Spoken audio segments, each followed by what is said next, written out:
Portland Black Business. Black Business Expo. One of the largest business showcases in the history of black business in the world. The world! Sign up today at www.blackbusinessexpousa.com or call 919-308-9090. I am Black Business. I am Black Business. From the moment I wake until the time I sleep, I am Black Business. I am Black Business. Are you Black Business? I am Black Business. Do you support Black businesses? I support Black business because I am Black business. Black Business Expo, one of the largest business showcases in the history of Black America in North Carolina. Join Dr. Eric Kelly III and a host of phenomenal speakers from all around the globe for this 7-day virtual event that you don't want to miss. The mission of the Black Business Expo is to raise scholarship money from kids all the way from high school all the way from college. The Black Business Olympics is one of the largest black business showcases in the world. It is an opportunity for businesses and companies to showcase their businesses globally. We are going to be giving away laptops up to $5,000 away to students.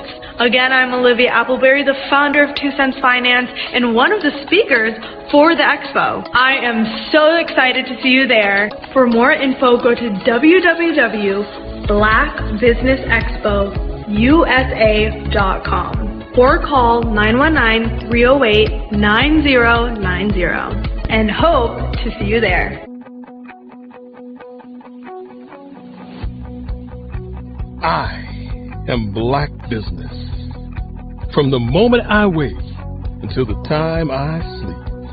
Yes, I am Black Business. I am Black Business. Tell me, are you Black Business? I am Black Business. Do you support Black businesses? Listen, I support Black business because I am Black Business.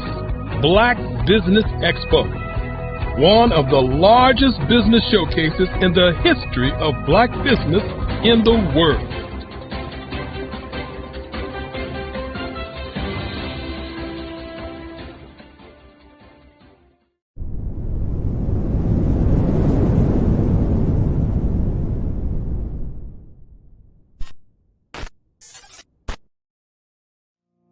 Did you know that approximately 333.34 million businesses exist today, according to a report from 2021? And you may be one of those businesses, or maybe you're not in the business market yet, but you're aspiring to be a business owner. Well, guess what? You're in the right place at the right time. Because let's face it, everything is about timing and opportunity. Hi, my name is Dr. Lotus Richey, and I'm the CEO and founder of the Lotus Richey Coaching and Consulting LLC, along with the Lotus Richey Ignite Show. 15 minutes of success with Dr. Lotus Richey, as well as books to boom your business and bring who you are.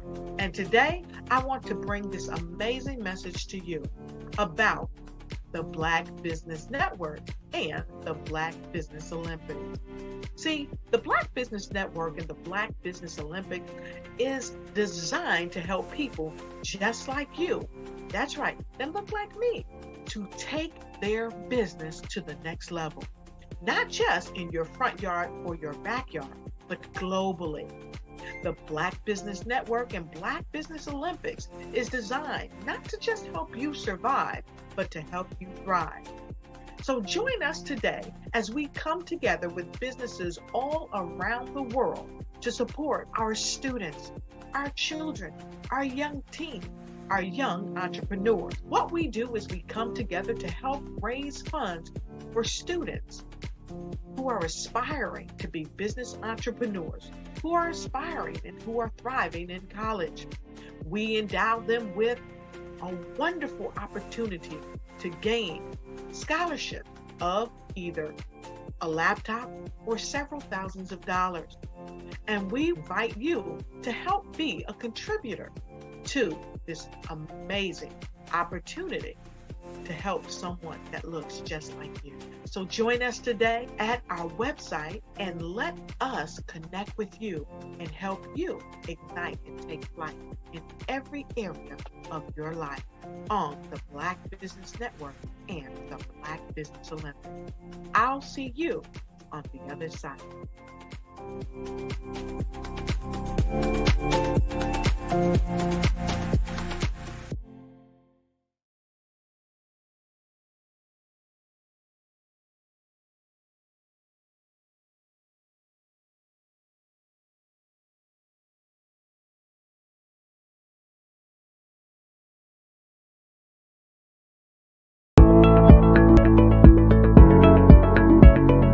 Prepare for what's coming and dominate in economic winter. Stand strong and thrive by showcasing your great products and services globally through the Black Business Network and Black Business Olympics. The Black Business Network has showcased over 2,000 companies with over $7 billion in sales each year. Over 10 million attendees have viewed the rebroadcast each month. Through the Black Business Olympics, unique styles of business training and mentoring are turning students into business owners and entrepreneurial warriors who will dominate in any economy. Gain the ultimate advantage of the Black Business Olympics, 7 days of unbelievable topics and speakers speaking around the globe. Donate your time and experience to provide expertise and scholarships to students worldwide and change the world. Now, more than ever, new insights, tools, strategies, and capabilities are needed. This is your chance for a major presentation to the world. Fill out the form and join the more than 2,000 speakers who have presented to over 200 countries. Join the Black Business Network streaming live into the Metaverse, STEM City, Black Multiverse Enterprises, Hulu, Amazon, YouTube, iHeartRadio, Apple, Facebook, LinkedIn, Pod TV, IBM TV, Spotify, and Google Podcasts. Sign up today. Spaces are limited, and we will see you there.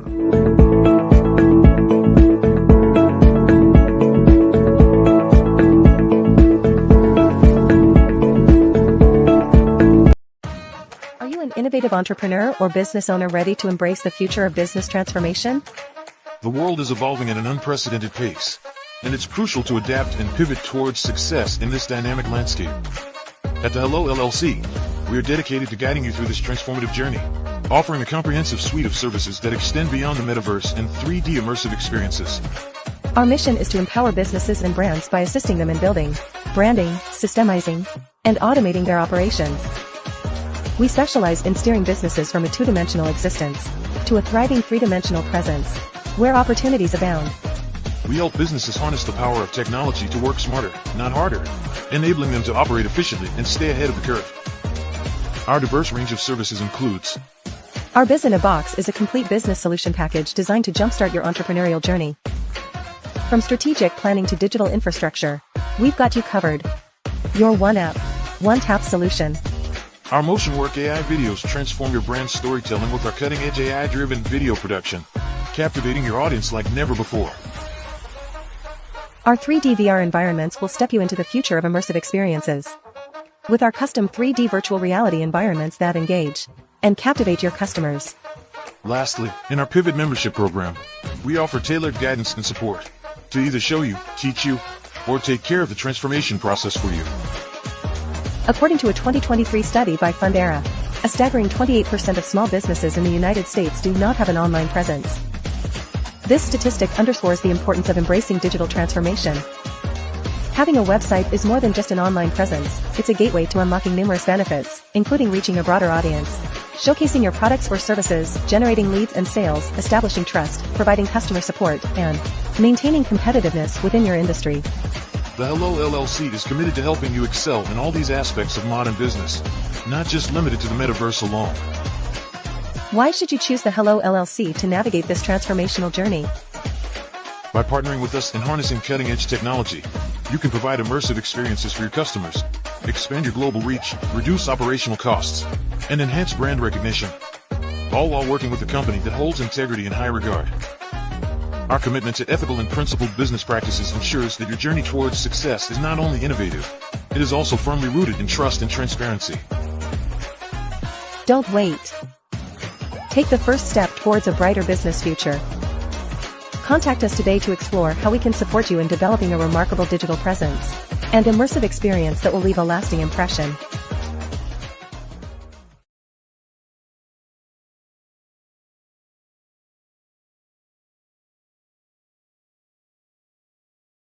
Ladies and gentlemen, and fellow professionals, please allow me to introduce myself.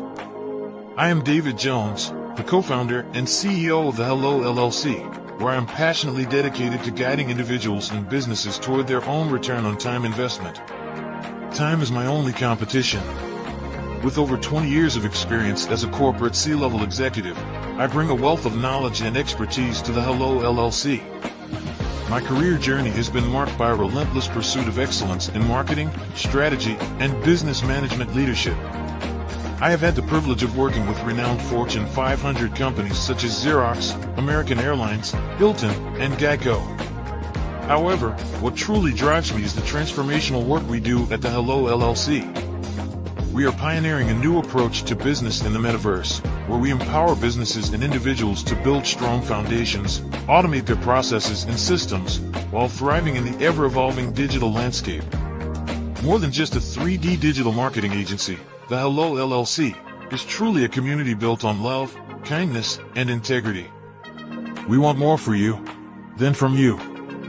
As I often say, collaboration is the new competition.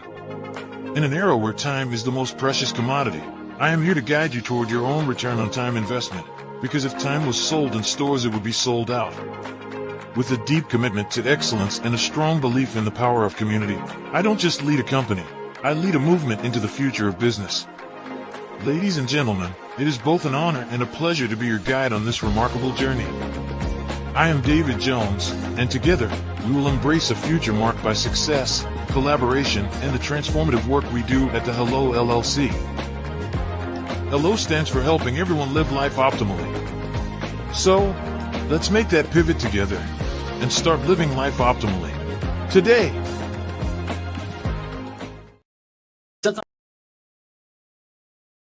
Sometimes you got to hear the news from the Black perspective, and more specifically, Black publishers. And that's exactly why you have to download the HeyTie app, the largest mobile app delivering breaking news, videos, and podcasts from 200 of your favorite Black publishers. Yes, 200 Black publishers delivering news as it happens, literally all in one app. Go to HAYTI.com or download the app in the Google Play Store or Apple App Store. It's completely free, along with information that you can trust, so go check them out.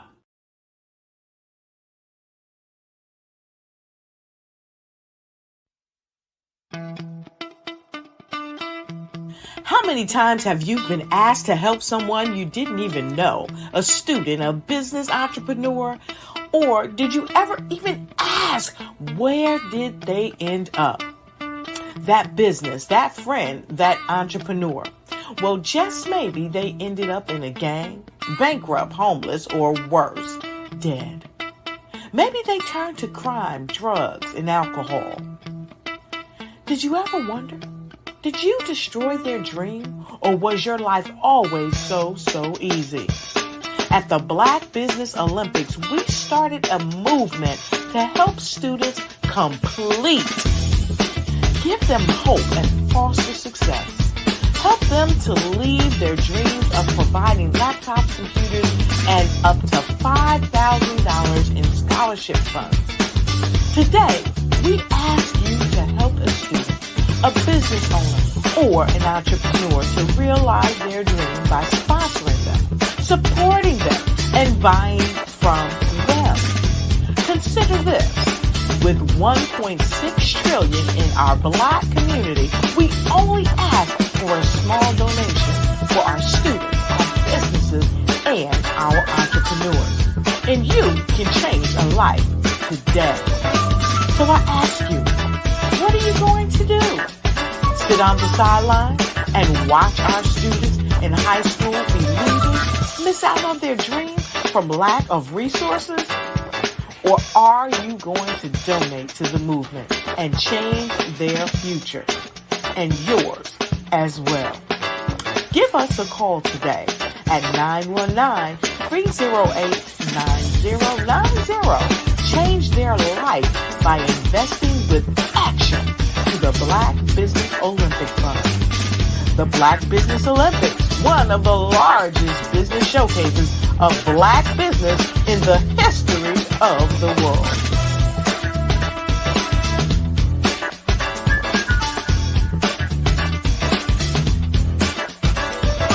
The Black Business Expo's mission is to raise funds for high school seniors going to college or K-12 entrepreneurs. This expo is a fundraiser for students. Please, you may go to www.blackbusinessexpousa.com to donate to the scholarship fund or use the Cash App at $BBXUSA. Our goal is to give laptops and up to $5,000 to 10 students. Students can register online at www.blackbusinessexpousa.com. Every dollar counts. Please donate to the Black Business Expo USA Scholarship Fund. Artist to me is a creative expression of something from nothing. You know, it explodes onto the canvas, or it explodes on in my work. One of the things that I try to do more than anything is I try to just give the lines and the movements and emotions and expressions into to what I do. Art really means to me a chance to express how I feel deep down inside. Most of my art begins as a thought that I might have, you know, whether it's sports, whether it's history, whether it's a woman or a man. It pretty much starts as an idea of thought before I get into the actual image of what I'm going to draw. I do a lot of historical pieces. I was a history minor in college, and I love to do history pieces. And a lot of times I'm thinking about history, and then I try to make that history impact you as you look at it. That's one of the reasons I do pictures so large. People ask me, why do I do the pictures so big? And I tell them, I want the piece to impact them as they're looking at it. To kind of dominate them, dominate their space. And most of my pieces I try to do off page. I don't try to do anything that's going to be in those four corners or in a square. And I want your imagination to be a part of the piece that you're looking at.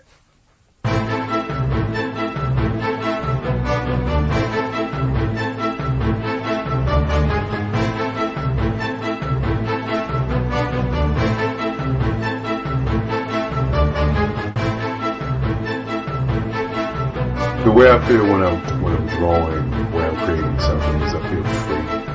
I feel like there is an anticipation of something that's going to come. I try not to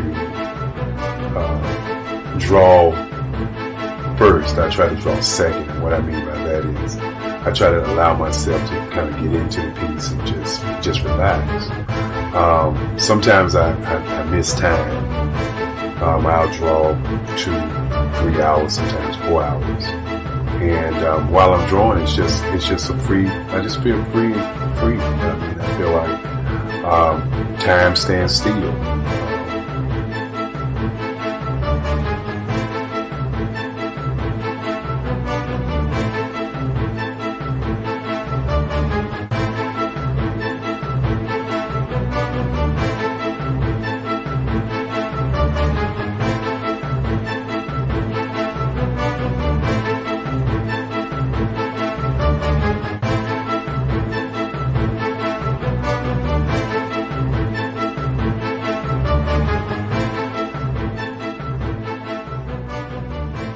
that's what it's all about in terms of the lines and the colors in my work, is to get an expression, to go deeper and past just what you see on the surface, but to go in and try to find an expression that everybody gets a different taste of what that expression is, whether it's anger or whether it's being happy or whether it's being, kind of calm or nonchalant.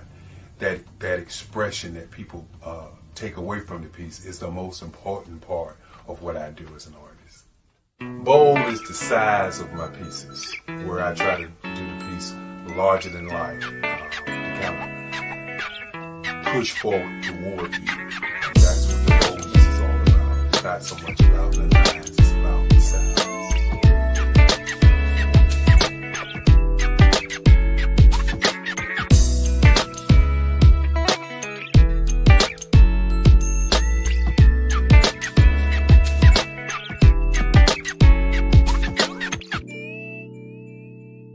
The Face of Change art show is inspired by my mother, but more importantly, it's a historical moment in time as the pieces depict different emotions and expressions of Barack Obama. The 44th president is indicative of the 44 pieces of art that I have done in this particular collection. When you begin to think about expressions and portraits, this is a portrait gallery of expressions of what transpired as Barack Obama ran for office. Some of the pictures are abstract and some are expressionistic. And I combine both of those forms of art to create this collection of art pieces.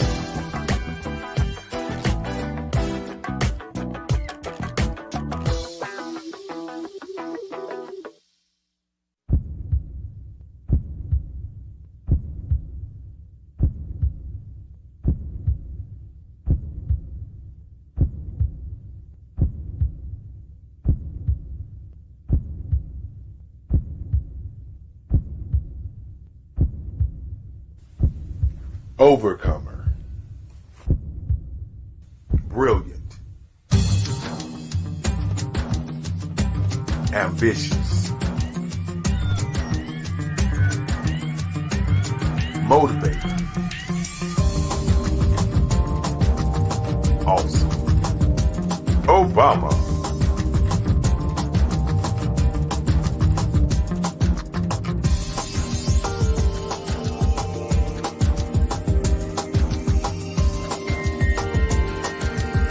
Artist to me is a creative expression of something from nothing.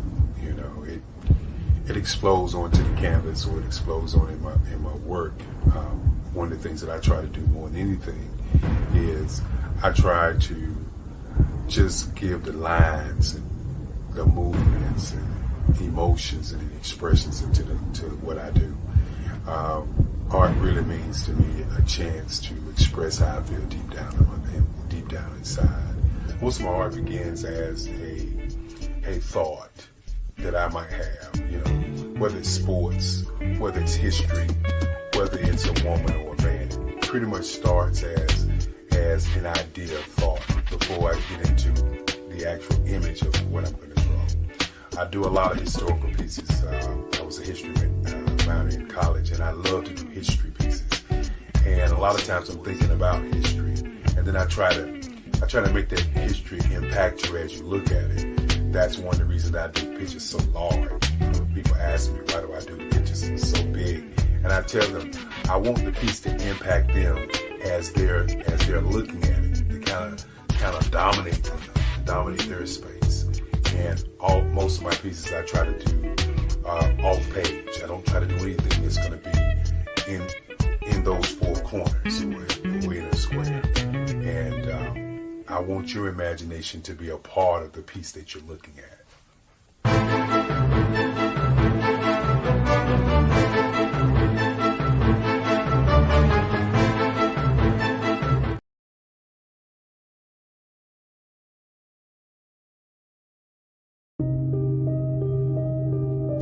The Black Business Expo is changing my life.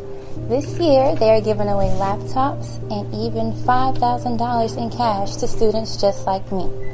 I'm Alexis, and I want to go to college to fulfill my dream of becoming an entrepreneur. Help the Black Business Expo going to www.blackbusinessexpousa.com and also becoming a vendor, a sponsor, or donating.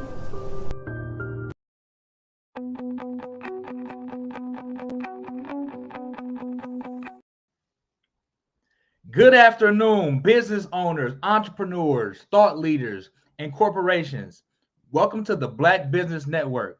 My name is JL the Genius, and I'm your business moderator for this afternoon and for this session on the Black Business Network. The Black Business Network is a 24-hour business network showcasing Black businesses, business owners, entrepreneurs, and thought leaders worldwide.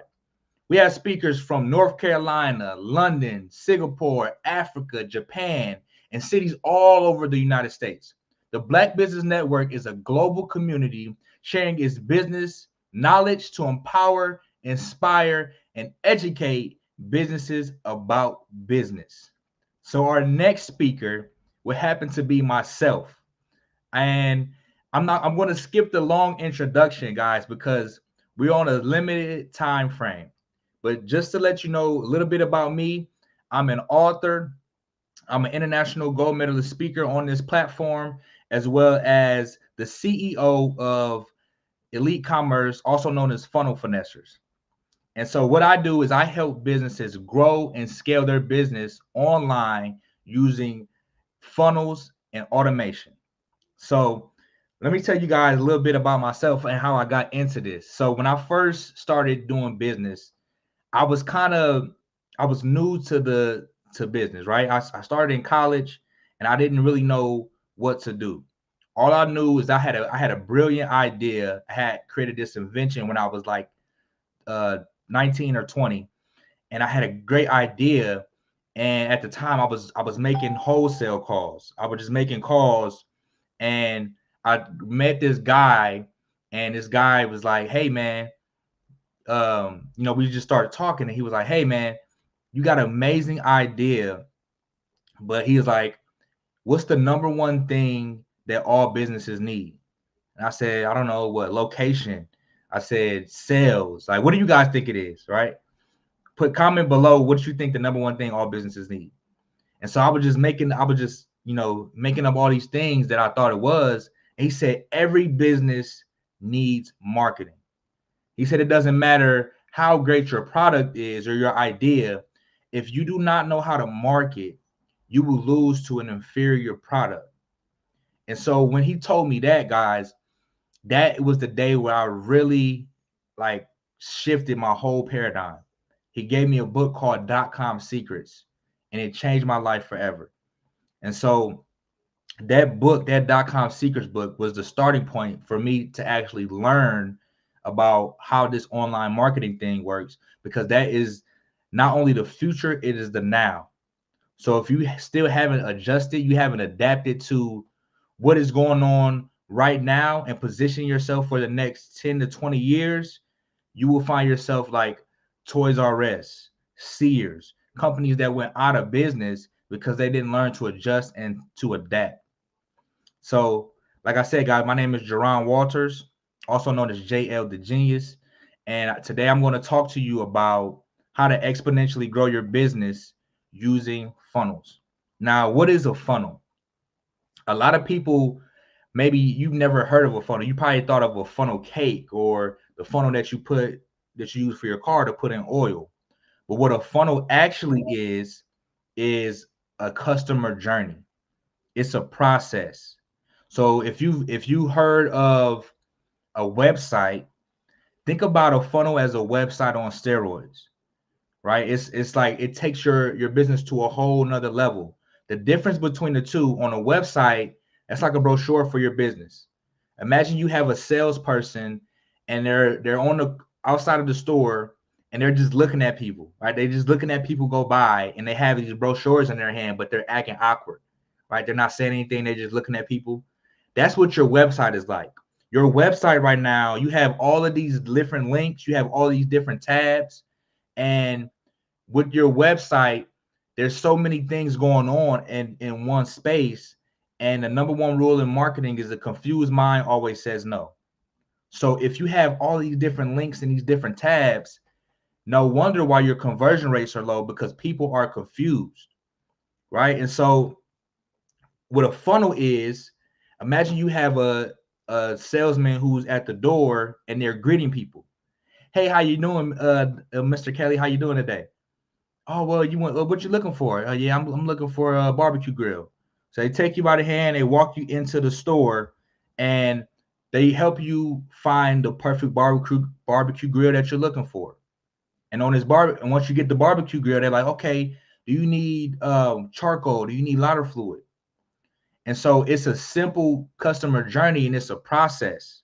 It's taking you from what you initially came to get to what you're leaving with, right? It's kind of like an upsell. When you see somebody go to a fast food restaurant, you want a burger. You're like, man, I really want a burger, but so let me go to McDonald's. And when you get to McDonald's, what do they say? Hey, do you want to make this a meal? Do you want to add fries and a drink? That's called an upsell. See, McDonald's don't really make money off of the sandwich. They only make like 29 cents. McDonald's makes their money on the upsells. They make their money on the fries. They make their money on the drink. So if you're a business owner and you're not positioned to do this for people, to have an upsell, then you are leaving money on the table. If all you do is sell your service, and you're a graphic designer or you're a coach, and that's all you do consultations, you don't have anything to upsell, you're leaving money on the table. If all you do is have a product, and so let's say you're an author and you have a book, but you don't have the audio version for that book, you don't have the digital version for that book, you are now leaving money on the table because you don't have your business set up in this fashion.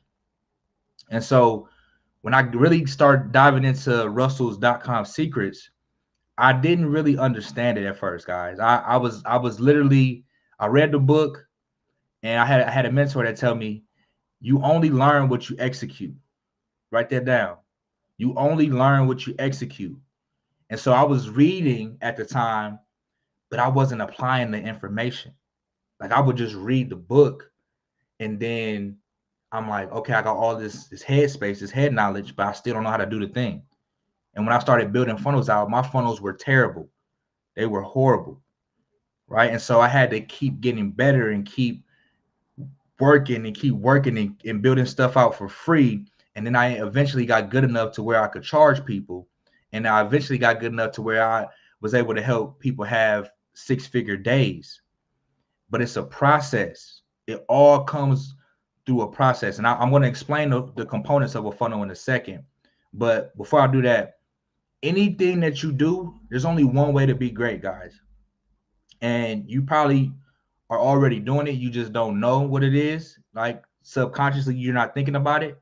But the only way to be great is through reps, through repetition, right? Now, what is reps?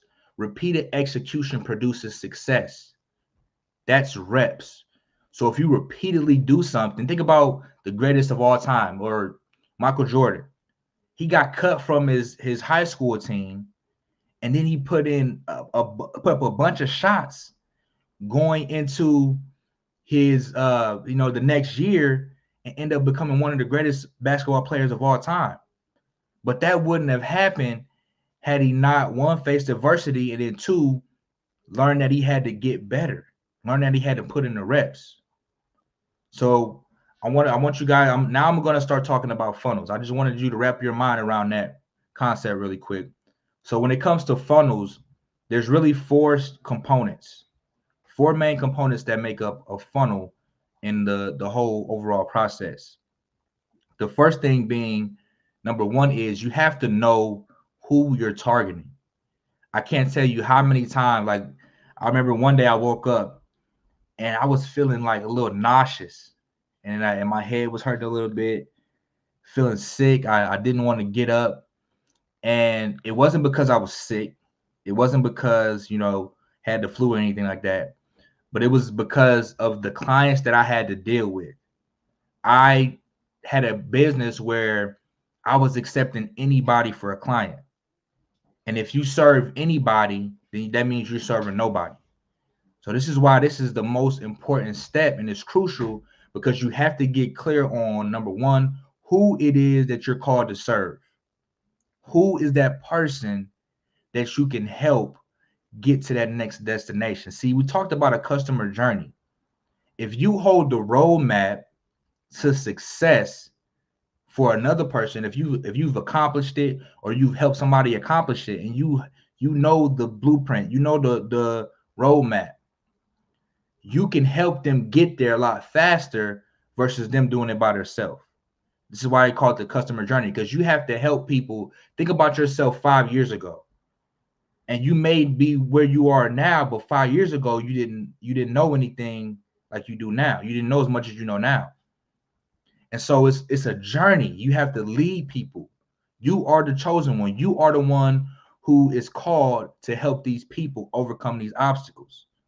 And so a funnel, the first part is knowing who exactly it is that you want to work with. If you're a business owner and you're waking up to clients who are late on the invoices, you're waking up to clients who are constantly reaching you after hours, blowing your phone up, don't want to pay you your worth, that's your fault, because you get to choose who you work with. You get to decide who it is that you want to spend the time with, right? Because when you're a business owner, whoever your dream customer is, that's who you're going to spend a lot of your time with. And so when it comes to that, a lot of times we talk about demographics, talk about the age, the gender, the race, whatever, right? Things like that. But rarely do I ever hear people talk about the psychographics, right? How does this person think? What does this person, what types of food does this person eat? What's their biggest fears? What's their roadblocks? What do they feel like is in their way? What's their biggest dreams? This is how you have to think. It's called theory of mind, thinking from your customer's point of view. Once you identify who you're working with, this is the first step and the most crucial step to growing any online business. The second thing in this process, in this funnel process, is, okay, now I know who I want to work with. I have it mapped out. The next thing is, okay, where do I find these people, right? So where? That's the second step. First is who. Second step is where. So if you think about, if you go to a church, what you're going to find? You're going to find Christians. If you go to a mosque, what are you going to find? You're going to find Muslims. If you go to the basketball court, what are you going to find? You're going to find basketball players. So whoever you are targeting, they're hanging out somewhere. Online and offline, they're hanging out in different places. So if you think about offline, okay, is it a conference that they're at? Are they in small business networks? Oh, no problem. Are they in small business networks? Are they in, events like this, the Black Business Network, expos? Are they in Chamber of Commerce groups? Figure out, okay, where are these people at offline? What conferences are happening in your space, and you can connect with those people offline. And then you have to think about, okay, online, where are these people at online? What groups are they in? What Facebook groups are they in? What LinkedIn groups are they in? What YouTube channels do they subscribe to? What blogs are they reading? What newsletters are they reading? What books are they reading? Now it's a different perspective, because not only do you know who your customer is, you know them better than they know them, right? And so the first step is the who. The second step is where, knowing where to find these people, knowing where they congregate, right? It's like catching fish. If you want to catch fish, you're not going to go to the local backyard pool. You're going to go to where the fish are, right? And the most important thing, I want you to put in the chat if you know this. What's the most important equation? What's the most important part of fishing? What's the most important component? Somebody might say the fish. Somebody might say the bait. But the most important part is the hungry fish. The fish has to be hungry. If the fish is not hungry, he's not going to bite the bait. So with your audience, when you get into these spaces, see, the point of great marketing is not going out and finding a bunch of people.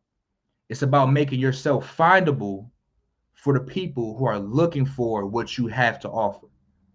That's great marketing. You're making yourself findable. And so if you're not producing content, if you're not, out here, doing things that show value, that you can add value to somebody's life, you're not going to be findable. And so the first component we talked about is who. The second component we talked about is where. And then the third component we're going to talk about is what. So once you get into these spaces and you make yourself findable, what are you going to do? What's going to happen? That's the magic question. And the answer to that is you need to give them what we call bait, right? Give them bait. Like what is something that you can give them for free to get them into your world? What is something that you can, and these are called lead magnets, right? How can you attract leads? And which is where the magnet part comes from. And this is something you give away for free, right? What can I give you and you give me your name, phone number, and email? See, if you're not collecting leads, you don't have an actual business. I remember when I was doing the real estate thing, the wholesaling thing that I was telling you guys about. And at the time, I went to this meetup, and this guy was like, yeah, we were having a good conversation. He was like, yeah, man, how big is your list right now? Like, I see you here, you're stepping in the waters. That's awesome. How big is your list? I'm like, my list? Like, what are you talking about? Like, my list, my to-do list, what list are you talking about? I don't know what you're talking about. He said, your email list, man. He's like, if you're not building a list of customers, then you're not building a business. You just have a hobby. And that hit me like a brick. I'm like, wow. I'm like, so I need to build a list of customers.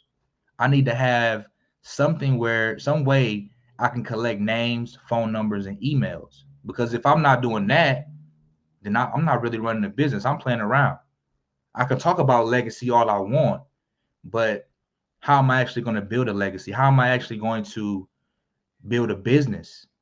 And you have to be able to build a list. So if you don't have a lead magnet, you can create one. This could be an old training. This could be a training, a video. This can be audio. This can be a checklist. This can be something like, what I like to tell people is, if you want to show somebody you can help them, then go help them. Actually help them, and don't look for anything in return. Give them something so good for free that's better than your competitors' paid stuff. And then once they get whatever it is that you gave them for free, they're going to naturally want to do more business with you. They're going to say, man, Dr. Kelly gave me this platform for free. What else does he have to offer? What else can he do? And then that is going to start fostering that relationship. So we talked about who to target. We talked about where do you need to find these people. Then we talked about what you need to say to get them in, or what you need to do to get them into your list. The last component is the results. What results are you promising these people? Like, it has to be specific, right? It can't be, oh, I'm going to help you just grow your business. No, I actually say I'm going to help people add $25,000 to their revenue within 90 days, guaranteed, or you get your money back. That's a result. It's clear, it's concise, it's actually really telling you straight, like it's straight to the point. I didn't give you guys that when I first came here, but I wanted to be real brief because I know we don't have a lot of time. So what is the result you're going to help them with? Is it helping them lose 15 pounds? Is it helping them become a best-selling author? Is it helping them add 1,000 people to their list? Like, what is the result that you're getting for people? And those are the 4 components of a funnel. right? So those are the 4 things. You have to know who you're targeting. You have to know where they are. You have to know what to give them, what bait to give them to get them into your list. And then you have to get them the result that you said that you can get them. And then to put things even in more perspective, a funnel, as far as like, just to make it make sense for people, right? Because I know they're thinking like, oh, funnel, I don't understand. So I remember when I was in college and I had a bunch of roommates. We all like went in. It was like 3 of us. We went in on it was like an acre of land, and we had a house. Right? It was a house, right? 3,300 square feet, acre of land. That's cool for some college kids, right? So we all went in on this house, and think of the house as the funnel, right? The house, that's the foundation. And so once we got in the house, there was no furniture in the house. Nice house, it looked great, amazing, but it wasn't a home yet. So we had to turn that house into a home.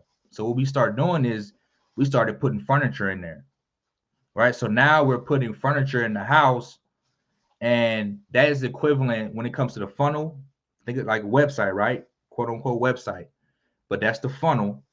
But the words that go on the page, the words that get people to take action, the words that get people to move, that's what you call copywriting, right? So those are the words that are actually going to get people to do something, to take an action. So the furniture that goes in the house is equivalent to the words that go inside of a funnel. And then the next part of that is once we put the furniture in the house, like, man, this look nice, this look amazing. Let's have a housewarming party. So we ended up having a housewarming party, but we had to create what you call an offer. So our offer was good food, good music, good drinks. We're gonna have good food, good music, good drinks. That was our offer for this housewarming party. It wasn't just, oh, I'm selling this. I sell t-shirts. It wasn't just, oh, I'm a consultant. No, it has to be an offer. Figure out what you're selling and put it together to where the value is 10 times more than what they're actually paying for. So if it's worth $100, if you're charging $100, make sure the value is at least 1,000, right? So once we got the offer, we put the offer together. The funnel was the house. The furniture that goes in the house, that's what you call copywriting. That's the words. And then the offer is what you're selling. The last thing to make it all a hit was we needed people, right? We needed what you call traffic. So that's the people. We all texted everybody in our phone. We said, hey, we're having a housewarming. Pull up, come to the house. And so the people that started coming to the house, that's equivalent to traffic. And that's how we had a successful housewarming at that party. And with these 4 steps, this is how you're going to have a successful business and grow exponentially, because you know who you're targeting, you know where they are, how to get them into your database, you know how to get them results, and then you're following this process that's going to allow you to give them an offer instead of just a product or a simple service. And that's going to separate you from the marketplace. It's going to position you to be an authority in your marketplace. So that's what funnels are all about. And if you guys want to learn more about this, if you want to learn more information on how to grow and scale your business, you guys can subscribe to my YouTube channel. It's JL the Genius, just like it's put right here on YouTube. And I'm on all platforms at JL the Genius. So that's what I have for you guys right now. And make sure if you have any questions or anything, feel free to comment below.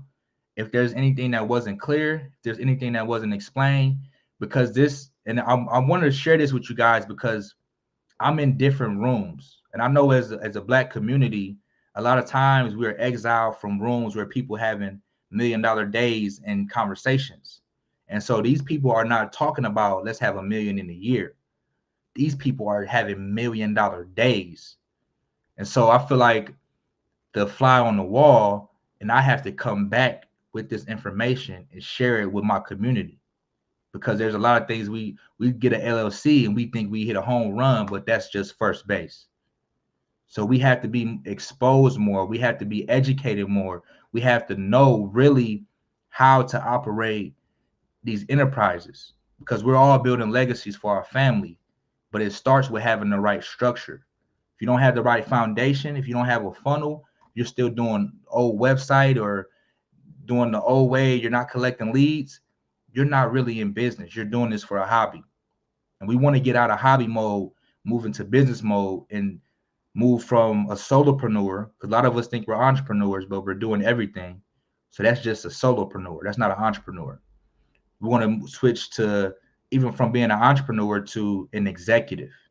We're the CEO. We're the visionary. We had the vision for where we want to go, and we have people in place who are going to help us get there.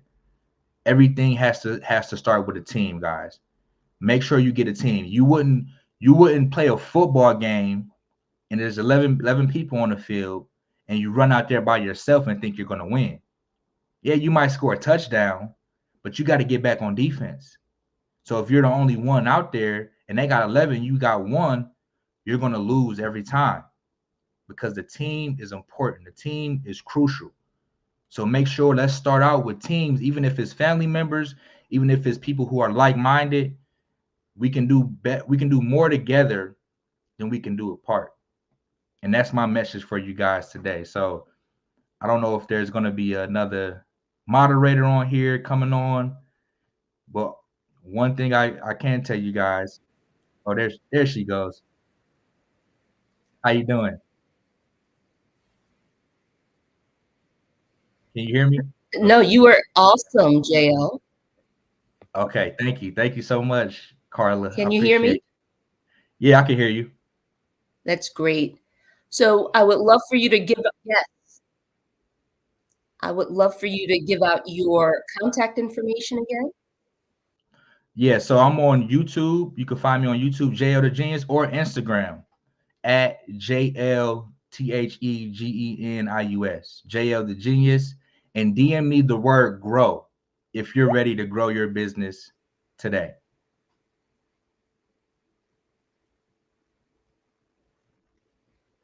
Did you hear me? Did you hear me, Carla? I can hear you. It's double speaking. Oh yeah, great. so I said I'm at the @ JL the Genius, and you can DM me the word grow, GROW, if you want to grow your business and scale your business today, if you need help.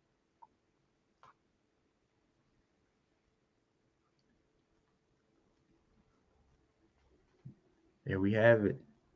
Is that it? Anything else? Did I leave out anything? No, that's great. I will definitely be in touch. And I want you to remember, genius is common, and we'll see you on the other side, JL. Thank you so much. All right.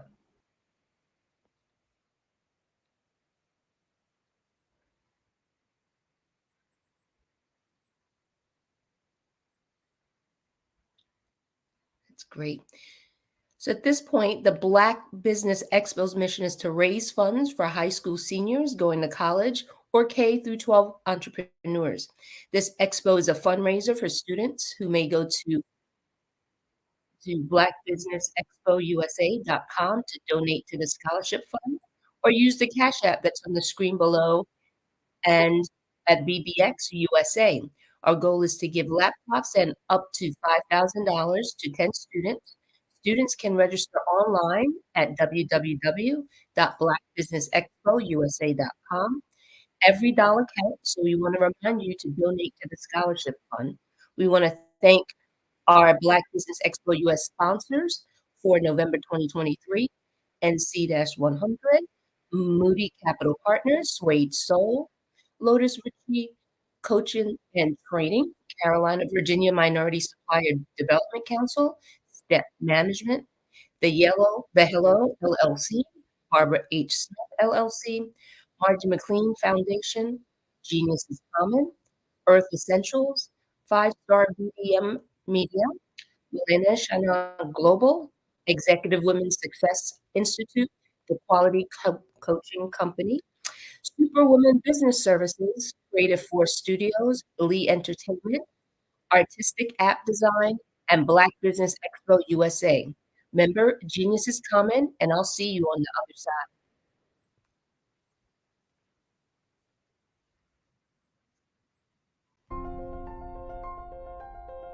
What if you could build your own city?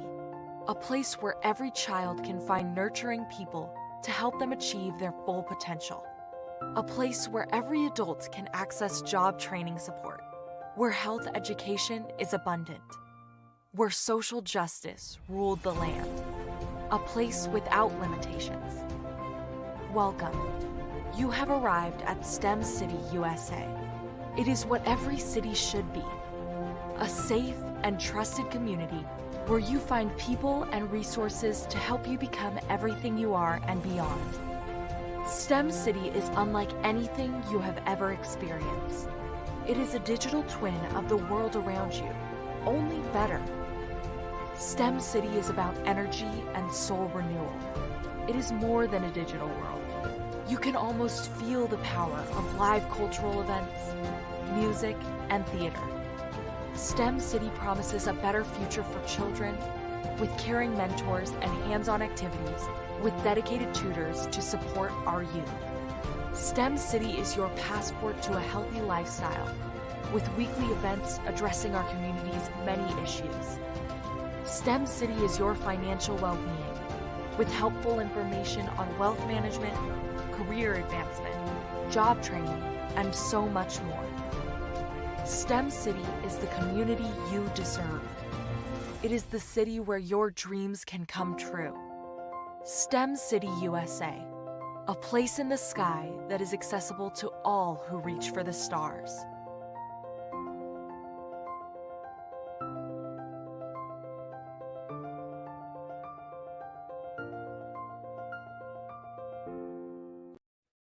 Hey everyone, it's Grant McGaw, CEO of 5-Star BDM and host of the award-winning Follow the Brand podcast and TV series, where I help you to build a 5-star brand that people will follow. My genius is personal brand development through intelligent communication and helping you achieve your business and career goals. I am a requested speaker on digital technology and brand development issues. I want to work with you to increase the value of your current opportunities while attracting new ones. Every one of you is unique, and we all share challenges that can be addressed through smart branding. As a super connector, I work with you as an executive coach to guide you along the complicated business and career development road, providing the enhancement tools and information you need to succeed. Together, I will help you succeed in today's challenging business climate. I will evaluate and measure your progress. Best of all, I am right alongside you every step of the way. Build the brand called you. Team.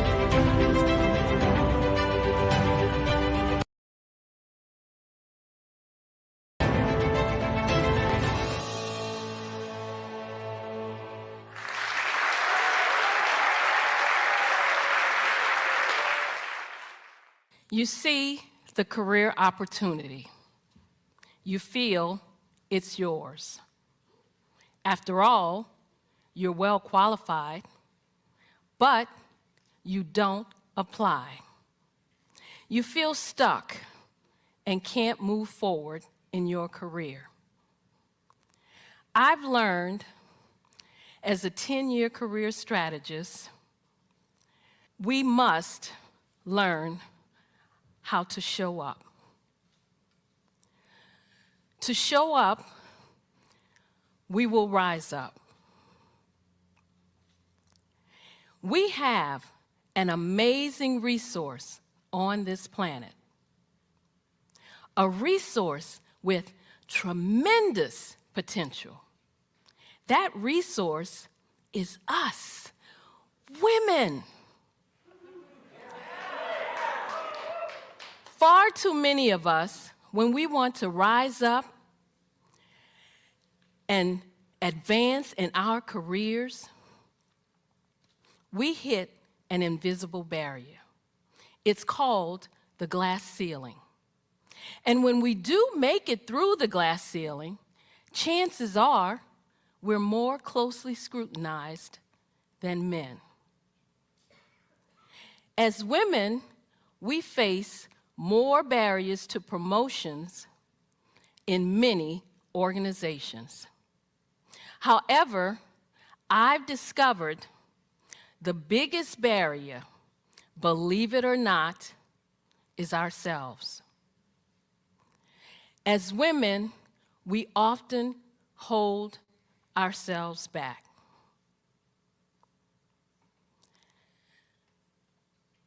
We are not rising up and tapping into our full potential for 3 reasons. The first is a lack of confidence in our abilities. As women, we hold ourselves back when we make career decisions based on what ifs. We listen to that little voice in our heads that says, what if I'm not good enough? What if I don't have what it takes? What if I fail? An article in the Harvard Business Review says, men will apply for a position when they meet only 60% of the requirements. Good for them. But what do? We will only apply if we feel we can meet 100% of the requirements. Instead of moving forward with confidence, we hold back. We let fear and doubt take over, even though we know we're well qualified. And the second reason is a lack of assertiveness. We have talents and potential, but who will see them if we don't speak up and get noticed? When we join a meeting, we often sit in the back or to the side. When we could assert ourselves, we don't. We shrink back. We let others interrupt us or say nothing when other people take our ideas. When we do speak up, we express ourselves with uncertainty, saying things such as, I'm not sure if this is relevant. I don't know if this is helpful. This may not be a good idea, but when you and I use words and phrases like these, we undermine our credibility. And the third reason, we don't build a support network. My friend, Kim, applied for a position. Her female supervisor felt she was more than qualified. But the supervisor would not give Kim a recommendation. The supervisor felt it would look too much like favoritism. To me, this just looked like one woman who would not reach back and help another woman. If we want to rise up, we must learn to support each other. We need to show up to rise up. Showing up means taking responsibility for your own career path. It was 2005, and I had a comfortable job as an analyst working for the U.S. government, but I wanted more. A supervisor's position opened up, and I submitted my application. I tried to find out as much as I could about who was applying, what were my chances. I discovered that 2 men were applying for the same position. I also discovered that neither of these men had the qualifications that I had. But I was optimistic because one of the women on the interview panel told me that she would support me. So I walked into that interview room well prepared. I answered all their questions. I aced that interview. 3 days later, I was told I wasn't selected.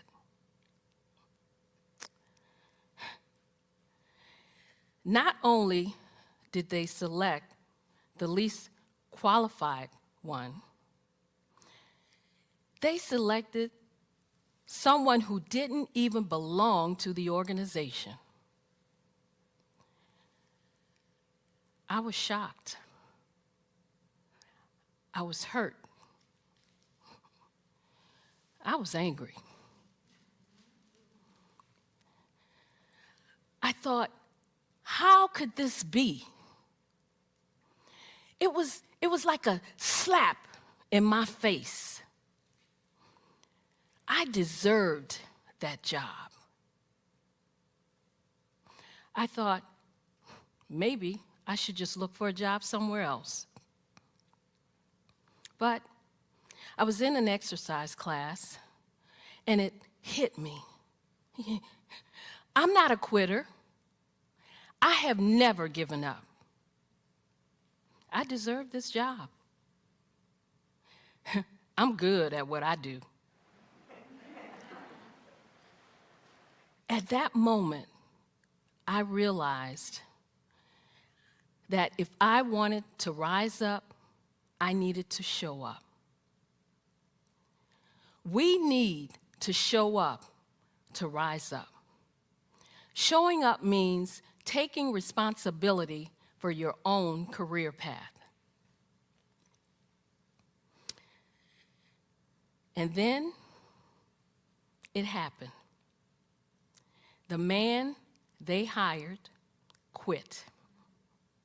And the manager asked me, the more qualified one, to step into that position. I did. I showed up and I rose up in my career. Having worked with hundreds of women over the years, I know there are 3 steps we need to take to show up. The first is to build confidence. The second is to be assertive. The third is to build a support network. When we follow this 3-step process, we will show up to rise up. When we rise up and tap into our full potential, as women, you and I will contribute more to our organizations, more to our families, and more to our communities. When we show up to rise up, everyone wins.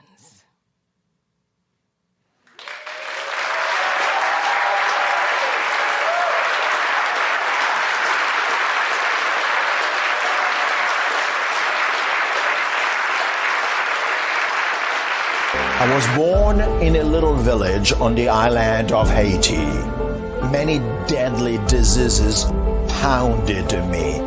It is as if they were on a mission to end my existence on this earth.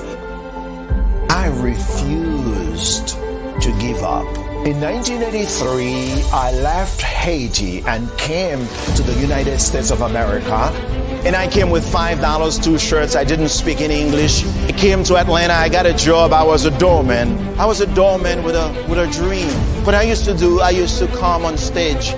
I'd rehearse this moment that I'm standing in front of you.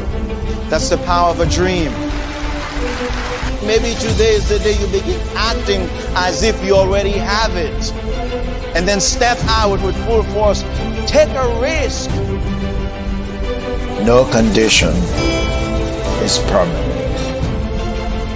Don't let your situation distract you. You are chosen. You are called. You are born for a purpose in this life.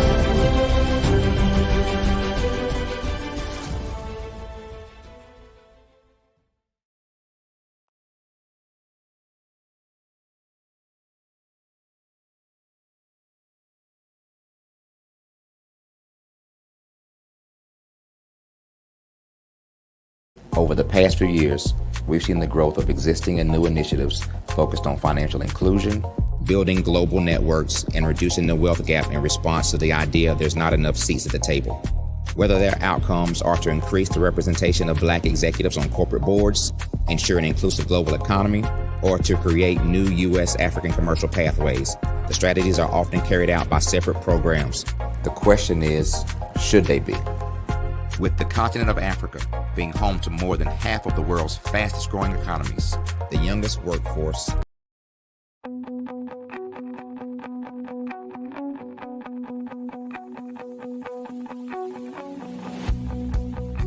I am Black business. From the moment I wake until the time I sleep. Yes, I am Black business. I am Black business. Tell me, are you Black business? I am Black business. Do you support Black businesses? Listen, I support Black business because I am Black business. Black Business Expo, one of the largest business showcases in the history of Black business in the world. The world! Sign up today at www.blackbusinessexpousa.com or call 919-308-9090. I am Black business.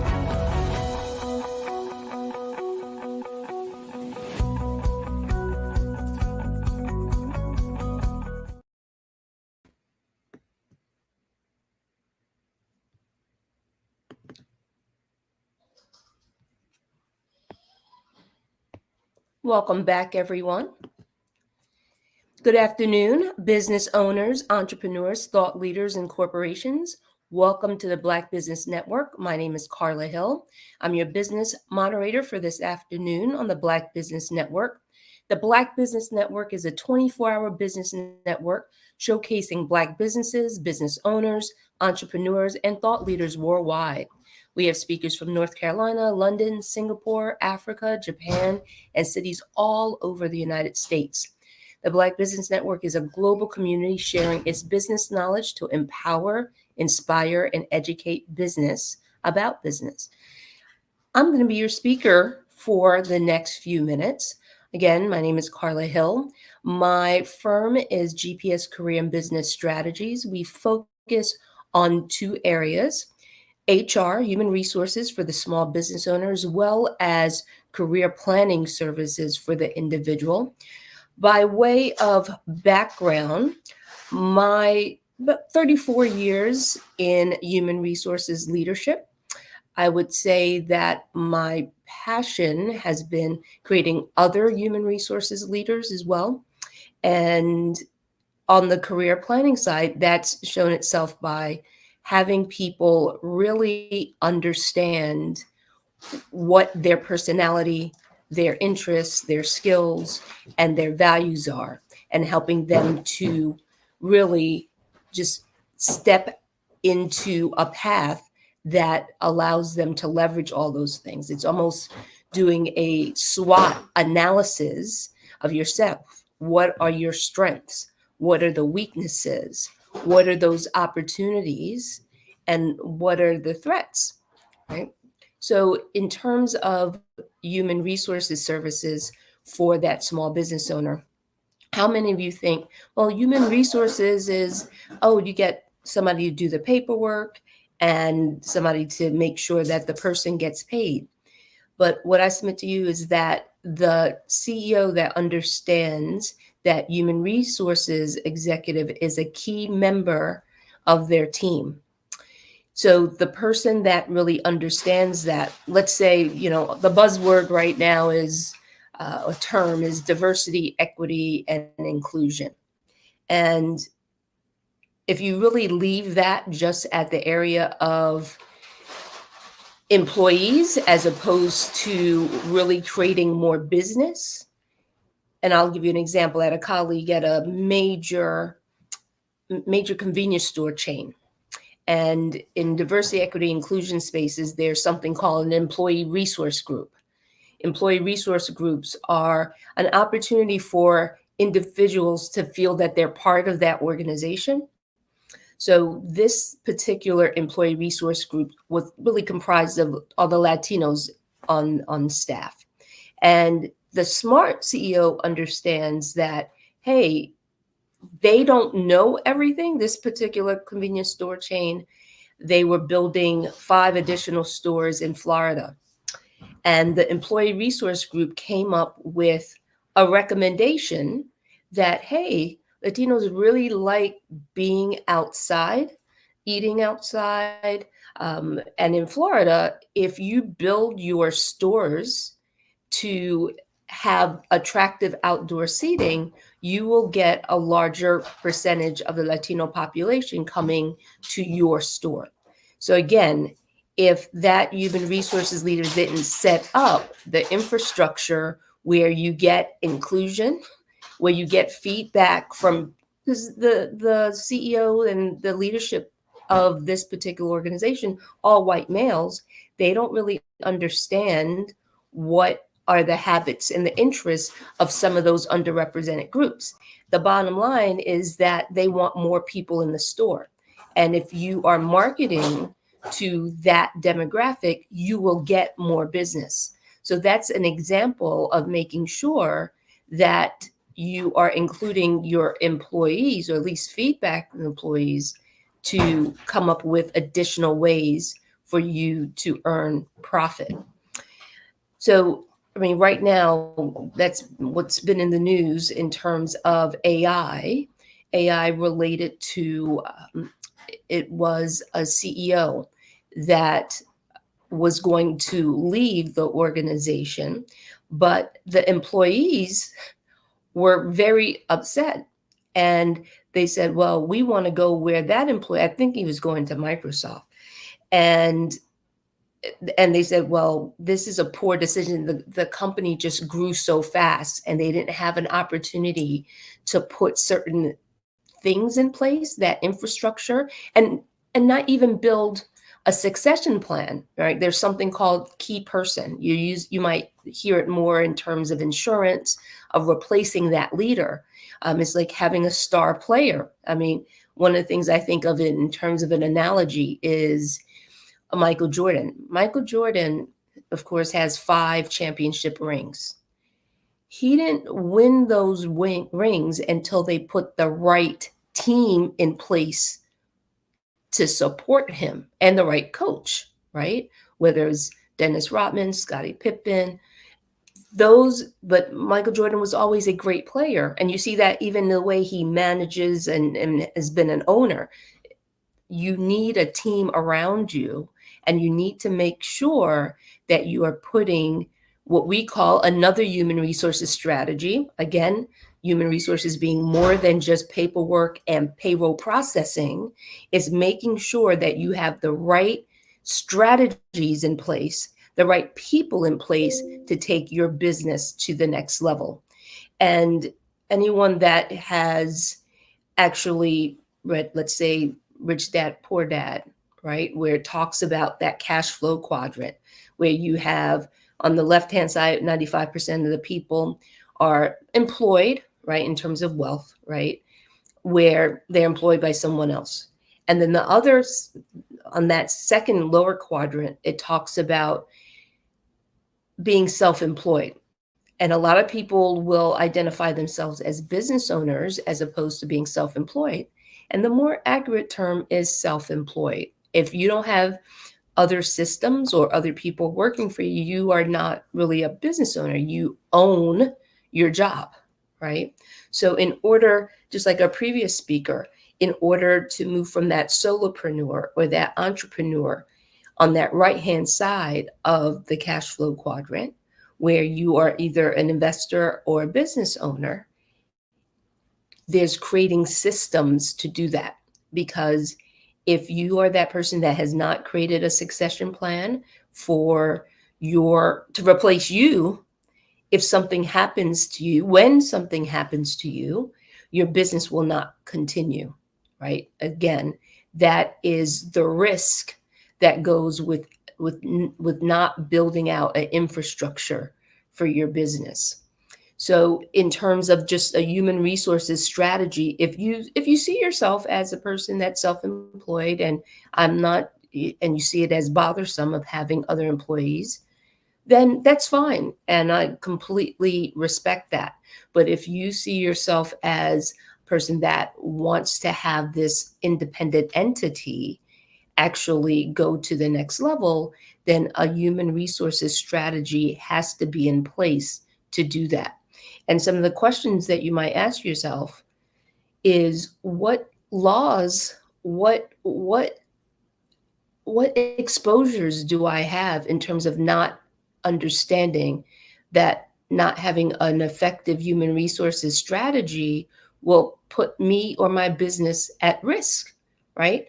Do you know the difference between someone that's a 1099 and is not employed as a 1099 contractor versus crossing over to being an employee? Do you have you identified the laws once you do have an employee? What laws are you covered under in terms of the United States employment law, right? And making sure that you're aware and that you're in compliance with those. And have you posted the federal posters for legal compliance also, right? And then also what I've seen working in corporate, working in government, and, just by way of background, grew up in New York City, daughter of an entrepreneur, and my dad owned and operated parking lots back in the day in New York, and an immigrant. My mother is from Costa Rica. So always had that work ethic, and just realizing the importance of putting things in place to create generational wealth. So I've seen, in my corporate and government side, whether it's blue collars with mechanics, white collar doctors and analysts, one of the things that I see from entrepreneurs, a related human resources strategy, is the lack of really seeing their employees as an asset. And one of the metrics that I looked at when I was in government is how much money it costs to fill a position, right? Just taking percentages of the time for my staff of how long that would take to fill a position. So not just looking at the vacancy, right? Okay, you're not providing the service. Let's say you own a cleaning company and you have custodial staff or a security company. When someone doesn't show up to work, that job is not getting done. But let's say when someone leaves, that person could just be absent or sick or on vacation or something like that. But when that person leaves, it costs money to go find someone to replace them. So an effective recruitment and retention strategy, because then look at the additional money that's really being spent when you have people coming and going, right? But if you don't see your employees as something that is really valuable and you treat them that way, they will leave. And all of the previous training that you invested in them will leave with them. People, especially now, and I've seen, again, being 34 years in human resources leadership, I've seen since the pandemic where people are making decisions employees are making decisions based on what they really want. They see that employers are not loyal, and they're not going to be loyal to you unless you give them a reason. So in terms of really looking at how do I keep that employee and coming up with alternative strategies to retain them? Because again, the money that it costs to actually recruit and vet that person, then you are spending additional money making sure that they're being trained.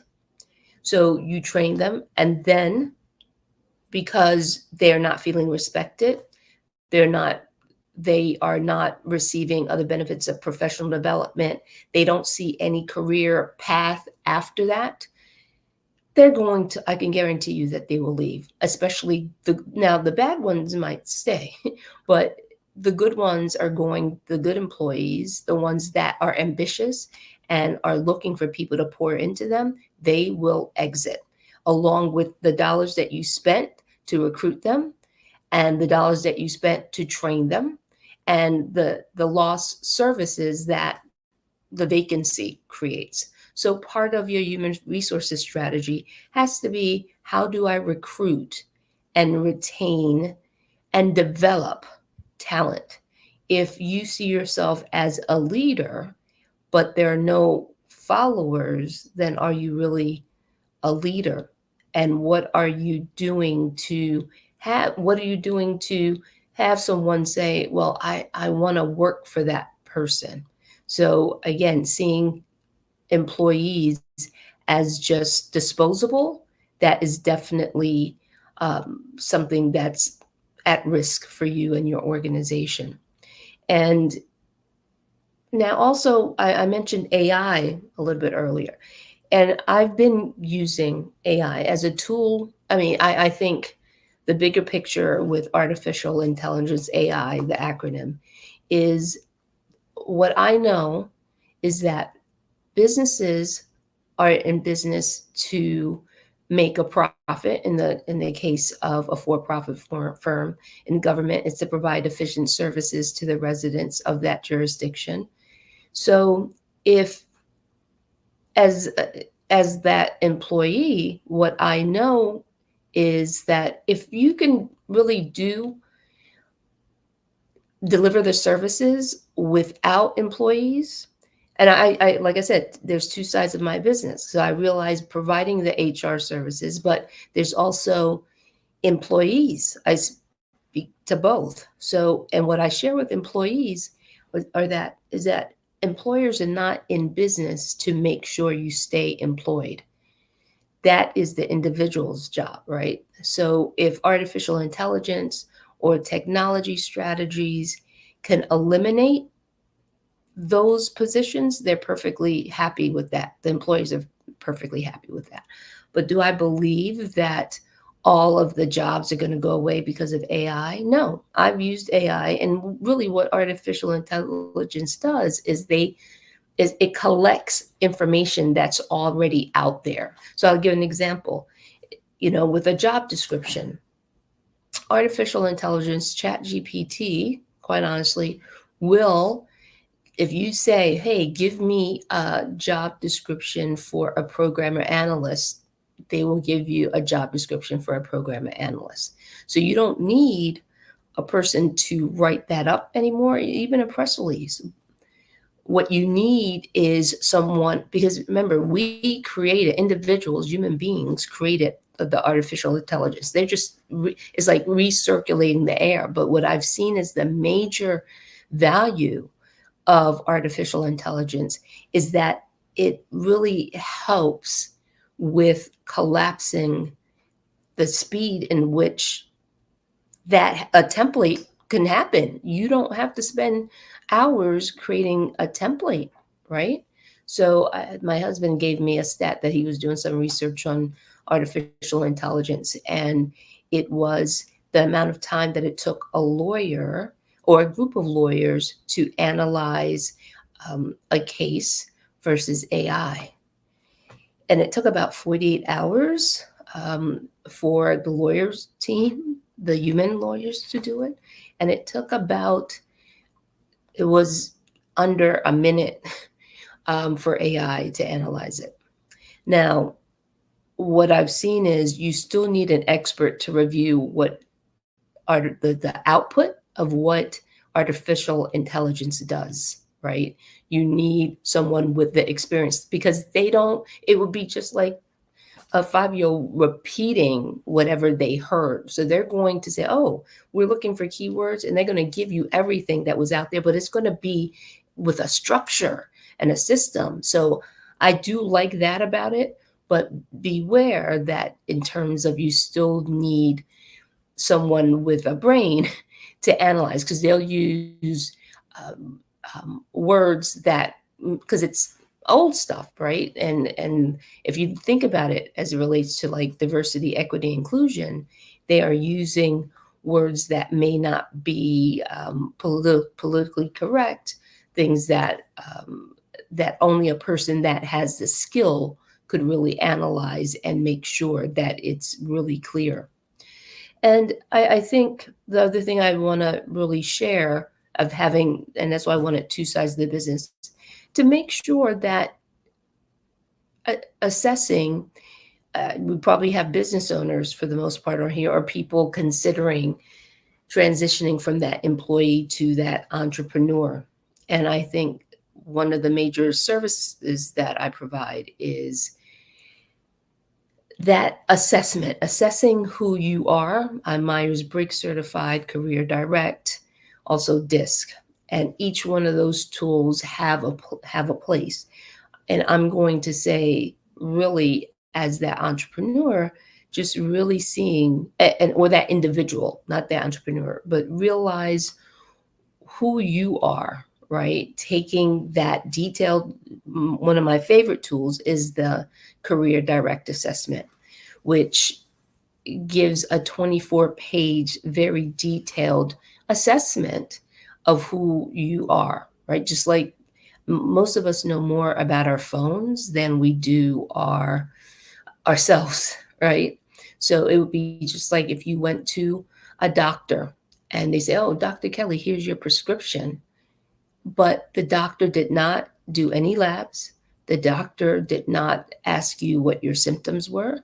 The doctor did not ask you about your family history, but they have solutions and answers. Doctors don't work that way, right? So I look at individuals and they pick their careers not really assessing who they are. So one takeaway that I have for you is make sure, like, it's, the end of the calendar year is the perfect time. We have some time to really, some spaces that you can reflect, right? I would recommend getting an assessment, but even creating time to assess what's my personality. Am I more of an introvert, an extrovert? Do I like to work outside? Do I prefer to work inside? Do I prefer to be around people? And what are my interests, right? Because most of the time, and on the other side of human resources, where I've probably terminated over 100 people, laid off over 100 people. I've also supervised over 100 people, so I know people. What happens on the other side in terms of terminations and layoffs, people are not working in their design. They haven't taken the time to really live a life by design as opposed to default. So looking at your personality, because if you have to do something 8 to 10 hours every day, and it's something that you are not passionate about or not equipped to do, it does show. A lot of people think that, oh, I'll just show up and keep doing what I'm doing. it's really not the best when, as opposed to when someone's working in their design, in their personality, interests, skills, and values, the organization wins and they win. You don't have to refuel yourself because you're being refueled based on the assignment that you are doing. But most of us, I can ask a 10-year-old in North Carolina, a 10-year-old in Philadelphia, Pennsylvania, 10-year-old in Singapore, in London, England, what do you want to be when you grow up? They're going to tell you what they've seen. They're not going to, you can't really weigh in on something that you've never been exposed to. So a large part of my practice is also working with organizations that are looking to really pour into, whether it's union members, students, to find out who they are. The greatest added value is that gift of an assessment, figuring out who that person who that person is, so they can develop a plan on next steps. I mentioned earlier that there are about 33,000 occupations, right? Most people know doctor, nurse, news person, right? But is there something, forensic pathologist, right? There's so many even if, let's say, somebody was interested in fashion, right? There are other occupations besides what we think of being a model or being a designer. There's pattern makers, right? Like if you like working by yourself and you're very detailed, that may be a perfect occupation, right? So again, just knowing if you're really lucky enough to know what you want to do, there's probably people that are around you that don't know what they want to do. So it's really making sure that creating that space for them. And for those of you that are parents of I would say high school students, 14-year-olds, ninth graders to college students, this is the perfect time for them to really get an assessment so you can help them. I know, one thing on whether someone is Black, white, Hispanic, Asian, Indian. We all want our children to do better than we did, right? So, and for some people, they might think that is, oh, they just need to go to college. But what I've seen also is there is a bias in terms of everybody, I don't believe, is meant to go to college. And there's a bias of how much money is really being made if you are skilled in other areas. I remember one of my roles was HR director for the city agency that was responsible for all of the city's vehicles, fleet management. Just about 20 years ago, we had a internship program where we would partner with some of the trade schools, and the students would come, instead of shop, come work at one of our 20 locations. It was about 6,000 vehicles that the organization was responsible for. And as the HR director, I interacted a lot with the parents. And even though their students were, their children, their sons and their daughters were interested and skilled, not all of them, because that's a great time to expose. Because if they're like, oh, I don't like this, that's good that you can eliminate that, right? But if they are, a lot of times it was the parents' biases that would keep them away from a career as an automotive maintenance technician. And I'm going to tell you now, if you're working for one of the luxury car makers of a Mercedes or a Lexus, you are going to make six figures as that skilled technician. It's not just a mechanic anymore. If you think about how the newer cars are built, they are now built like mini computers. They're synthesized computers. So you really do need diagnostic skills to actually take it to that next level. So I think instead of saying, oh, so and so went to this school or so and so went to that school. Now, if you know you want to be a person that where there's a degree required, if you know you want to be a social worker or a lawyer, yes, you're going to have to go to college. But if you're not sure, or you've shown an interest and you're very good skill in whether the trades, there's a shortage of trades people right now in terms of your carpenters, right? Your pipe fitters, because we've kind of it's like glorified the college degree and all the debt. So, again, I am for college for if you know that you want that option and you know you're going to work in a white collar type of industry. But if you're not, then spend time to really assess that. And that's part of the services that I provide to make sure that people are working in their personality, interest, skills, and design, just like you want your company to do that. And by the way, one of the things that really picks up as well, the assessment, is if you're more entrepreneurial or if you are more of an employee. And again, one's not worse than the other. I, as a daughter of a entrepreneur and also immigrant, I think people really should have both, because as I said before, businesses are not in business to make sure you stay employed. Just this week, I had 2 people that are in my warm market space that were just laid off the Friday after Thanksgiving with no notice. One was from Amazon, another person that was a research scientist in a healthcare. And you would think those are great firms, but they do what they want to do. Amazon, what I've observed, because I'm a nerd when it comes to workforce trends, career planning trends, some of our supermarkets right now have robots stocking shelves that I've seen, right, in the Philadelphia area.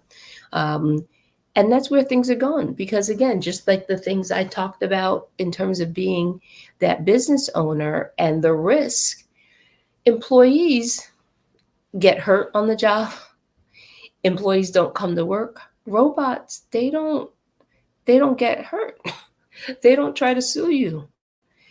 So that's where things are going, but there's still so many opportunities for individuals to monetize what those skills are also, instead of saying, oh, there's not going to be any jobs. There's going to be jobs, but it's going to be different. The jobs or so it's a couple of ways of looking at that, right? If you're more designed to be an employee, yes, you're going to look at where. I remember LeBron James when he moved from Cleveland to Florida, and he says he's taking his talents to South Beach. What you're going to have to realize is, what talents do you have, and what talents are you going to pour into the marketplace to support yourself and your family, right? But again, that comes from that awareness and coming up with a plan to do that. So really just being able to take advantage of that and go to that next level. And I, like I said, is doing it for you as that business owner, but first realizing, am I more of an employee or am I both? I really recommend that people, once you know what you bring to the table, you can decide who's going to pay you the most, and based on your design, are you comfortable? Because there is a risk. I mean, there's a risk with having a job too. I see people get too comfortable, and that's why when they get laid off or something or terminated, it just throws them off. But if you know, I'm really the best, these are the best skills I have in this area, and you are focused in that, you increase your chances of maximizing your potential, one, and maximizing your earnings. But if you don't really know, you're not going to have the confidence to work at it. and you're going to be in positions where you're going to be under earning what you can bring to the table. So again, another reason to just really assess, just like you would assess the value or the worth of your business. We individuals are the most valuable asset, right? So looking at that and knowing what you're going to bring to the marketplace, and almost that gap analysis. Okay, I want this, but I'm short here. It might be looking at that job description, looking at your business plan to say, hey, this is what I want to do. Where am I short? But really documenting that and coming up with a training or a resource plan. Okay, how are you going to get those? How are you going to get to that next step? Let's say somebody's really talented with repairing the most recent cars. They're more electronic based, but no one's giving them a chance. I would tell that person, oh, get a certification from the Automotive Service Excellence, or even in human resources. What I tell people that I mentor, if I had a choice between someone that had a master's degree in human resources versus someone that received their certification and didn't have a master's degree, I would select the person that got that had the certification, because, and I'll just use myself as an example. I had my master's degree in 2003. But I've always been certified as a senior professional human resources from SHRM. It's like a CPA, but for HR executives. So what happens is, in order to maintain that certification, I've had to take continuing education credits every 3 years, 60 credits every 3 years. So even though I've been certified since 1999, having newer certifications every year allows me to stay cutting edge on the field, as opposed to once you get your master's degree, it's like a depreciating asset, because nobody checks back to see if you're continuing your education. But when you have your certification, that really allows you to do that. So just in terms of the best way to get me, you can go to my website, gpscareerandbusinessstrategies.com. And my email address is carla@gpscareerandbusinessstrategies.com. You can reach me that way as well. And feel free to text me also at 215-802-0050. That's the best way to get me. Again, two buckets of services. It's if you are that business owner looking for HR strategy, HR partner, some feedback in that area, or if you are an organization seeking to support their students, their union members, in making sure they know who they are. Those are my superpowers, right? I know, just in terms of what part of my purpose, and one of my mentors has a quote that he uses, that your passion is your life's purpose seeking outward expression, right? And wherever I am, I know I'm called to help people in the areas of economic empowerment, and whether that's employee career planning or taking your business to the next level. I also partner with my husband in real estate investing as well. Again, maximizing our potential. So that's what I have for you today. I want to make sure that the reason that we're here is really to promote the scholarship. The Black Business Expo's mission is to raise funds for high school seniors going to college or K through 12 entrepreneurs. This expo is a fundraiser for students. You may go to www.blackbusinessexpousa.com to donate to the scholarship fund, or use the Cash App that's on the screen below at BBXUSA. You can Cash App your donation there. Our goal is to give laptops and up to $5,000 to 10 students. Students can register online at www.blackbusinessexpousa.com. Every dollar counts, so we want to remind you to donate to the scholarship fund. We want to thank our Black Business Expo US sponsors for November 2023, NC-100, Moody Capital Partners, Suede Soul, Lotus Richer Coaching and Training, Carolina and Virginia Minority Supplier Development Council, Step Management, The Hello LLC, Barbara H. Smith LLC, Margie McLean Foundation Incorporated, Genius is Common, Earth Essentials, 5-Star BDM Media, Melanie Shani Global, Executive Women's Success Institute, The Quality Coaching Company, Superwoman Business Services, Creative Force Studios, Lee Entertainment, Artistic App Design, and Black Business Expo USA. Please remember, genius is common, and I'll see you on the other side. Hello, my name is Kiasi Helm, and I'm 14 years old. I think my genius would probably have to be setting goals and achieving them. I say this because ever since I was young, I always wanted to be an author, and at age 11, I ended up achieving this. But not only did I end up becoming an author, I ended up becoming a public speaker, a publisher, a business owner, all these great things. The name of my business is Written by Kids Publishing Company. I decided to start this company because I thought it was important for me to help kids my age express themselves through literacy and just achieve their own goals. Because to me, achieving goals is the best thing in the world to feel. It's you just achieving things and aspirations that you set for yourself. And I know that everybody is capable of this because even if you don't end up achieving the goal, you still tried your best, and that's the most important thing. And everybody is capable of this because genius is common. Thank you.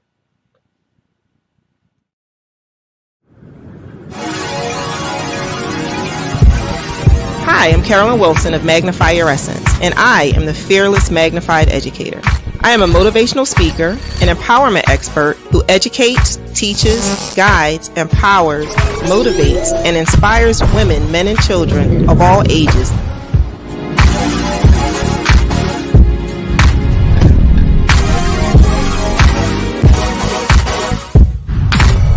I help them to identify their life's purpose and how to break through their own barriers to overcome their number one culprit, fear.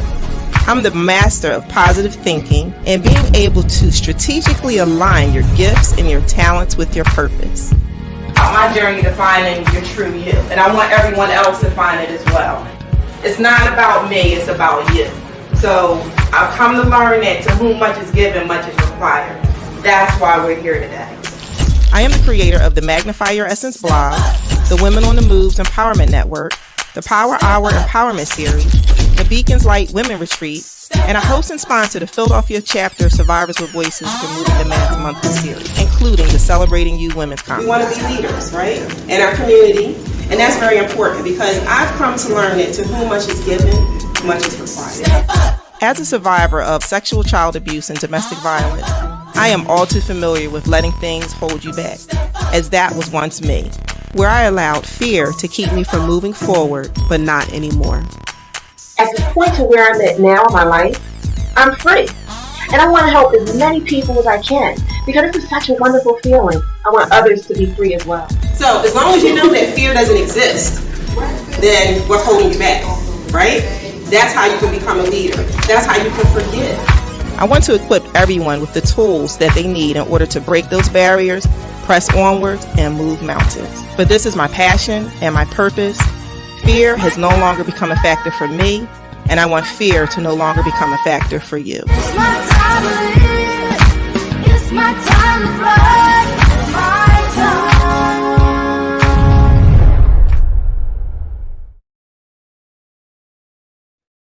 Hey everyone, it's Grant McGaw, CEO of 5-Star BDM and host of the award-winning Follow the Brand podcast and TV series, where I help you to build a 5-star brand that people will follow.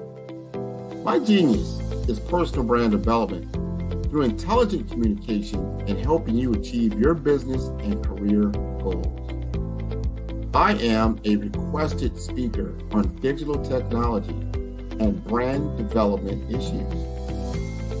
I want to work with you to increase the value of your current opportunities while attracting new ones. Every one of you is unique, and we all share challenges that can be addressed through smart branding. As a super connector, I work with you as an executive coach to guide you along the complicated business and career development road, providing the enhancement tools and information you need to succeed. Together, I will help you succeed in today's challenging business climate. I will evaluate and measure your progress. Best of all, I am right alongside you every step of the way. Build the brand called you. Genius is coming. I'd like you to imagine with me, if you will, opening an app where you can collaborate with like-minded individuals from around the world, get inspiration and in-app tools to launch and grow your business, as well as share your knowledge and earn compensation, all in one app. Well, the name of that app is Truso, short for Truly Social. Hi, I'm Matthew Newman, the founder and CEO of Truso. A new concept in social media, Truso is designed from the ground up to be a platform that's both social and empowering for all its users. How exactly do we do that? I'm glad you asked. First, Truso brings the world together via video. Psychologists assert that video provides a significantly more effective connection than audio only. When you enter a community on Truso, you're face-to-face. Second, on Truso, you don't have to have 1 million followers to monetize. Our business model allows all hosts and moderators to monetize, no matter the size of your following, by 1, producing fee-based content, and 2, inviting others to join the platform as subscribers. Even more, Truso has an in-app resource library with over 100 free resources, forms, and documents to help you build your brand and grow your business. Third, Truso is inclusive. The deaf and hard of hearing communities make up 360 million people worldwide. Unlike audio-only apps, Truso embraces this community, providing a networking platform that allows them to participate via video and closed caption. We even have a deaf and hard of hearing foundation in the works as well. Fourth, Truso is both social and safe. We refer to Truso as a virtual extension of the beauty shop, barbershop, and brainchild of the community. A place where there's laughter, along with wisdom, growth-oriented conversation, and genuine connections in a safe space. Truso even has proprietary security to ensure we maintain a safe environment for everyone.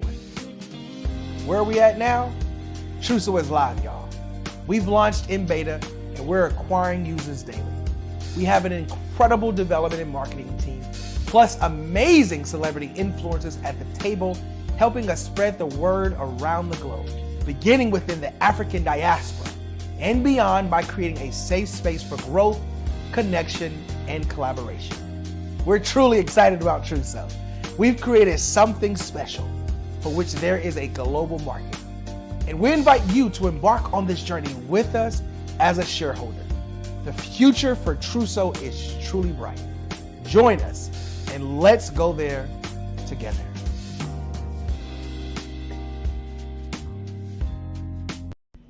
Why do I do what I do? You know, my life coach asked me that a few years ago. And she said, Tony, what's your why? And I told her, and she said, girl, you've already accomplished that. Perhaps you need a new why. Hi, Tony Harris, Amy Hoydu with Say It Said Marketing, one of your students.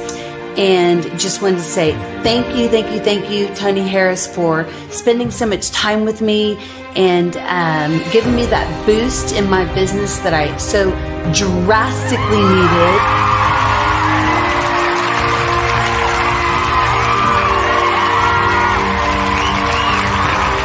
My why is to touch, move, and inspire my clients to take drastic steps to be better than they were before they met me. I'm a resource. I'm a connector. I want to help people build deeper relationships that are beneficial to their life and business. That's what I do best. So, first thing you got to do is show up. And speaking is a way to magnetically attract your ideal client to you. How many of you use social media that way? Absolutely. And this is how you look to the world. Drastic steps are the steps that are needed to be successful. And my business is drastic denotes a mindset. Getting out of your comfort zone. Doing something that you don't necessarily feel comfortable doing, want to do, but you know it's a necessary step to be successful in your business. I get the most satisfaction when I see my connections flourishing into relationships long after I am gone. Hi, my name is Jasmine Augustine with Media Jasmine, and I've joined several networking and referral groups in the area. And Network in Action Northeast Houston with Tony Harris Taylor is one of the best organizations that I've joined. I love that piece of what I do, and it is what fuels my fire.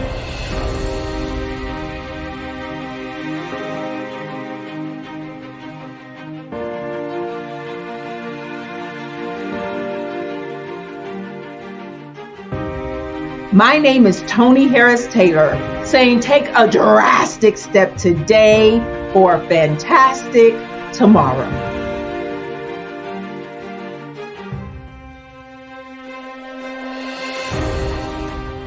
Phenomenal Tanya T. Wise, who is here from the great state of Maryland. Tanya, welcome and thank you for being with us today. Can you indulge our audience a little bit and tell them just a little bit more about who you are and what it is that you do? Well, I love being able to talk to people and have a magnetic attitude, being able to just show them. So I always like to say, level up is Coach at Tanya T. Wise here. So can you tell our audience, just give them a teaser about what your presentation will be about? So my philosophy is that we should all be living our dream life. So tomorrow I'm going to talk about how you start living your dream life. What are some of the things that you thought about in your childhood that you just kind of let go and dormant? Wow. And I want to reignite that and just give you some pointers and some tips, some tools, some strategies to be able to start living your best life now. And guess what, Aquanda? And leave an inheritance for your legacy. Oh my goodness. Okay, I know that's resonating with a lot of people. I've heard that you have a dynamic coaching program. Can you tell us a little bit more about that? Absolutely. So our coaching program help people that have the lack of time, that lack strategies, and lack the confidence to go after their dream life. So we help them implement tools, we help them implement strategies, as well as give them resources so that they can live their best life now and leave that inheritance. Wow. Oh, I love that. I love the leave the inheritance part. Listen, you are dropping some major nuggets, and I know a lot of what you're saying is resonating with a lot of people, but I think we're all curious. How did you even make this transition into the speaking and coaching arena? What's the story behind this? So I started out in finance, and I realized that a lot of people don't necessarily go after their dream life because of the lack of finances or the education behind finances. But it wasn't until I lost my firstborn, my only son, that life changed for me. And where I was going after it all, living the corporate life, hit my 6-figure income and living in my dream house with my dream man, driving my dream car. I nearly lost it all when I lost my son. And so I realized it only takes one financial catastrophe that can change your entire life. That's what made me start All New Beginnings. Because no matter what's going on in life, there's a new beginning. And because of that, we develop a program called Wise Minded. My little slogan is, don't just dream it, let's live it. If they want to connect with you or work with you, what is the best ways for them to be able to do that? Well, for my social media guru, you can connect with me on every single social media platform as Tanya T. Wise.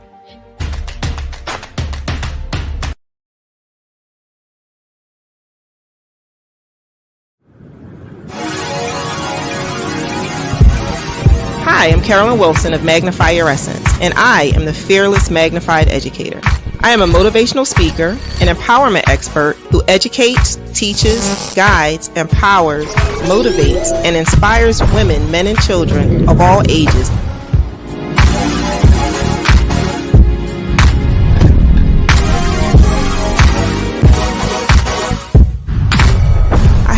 to identify their life's purpose and how to break through their own barriers to overcome their number one culprit, fear.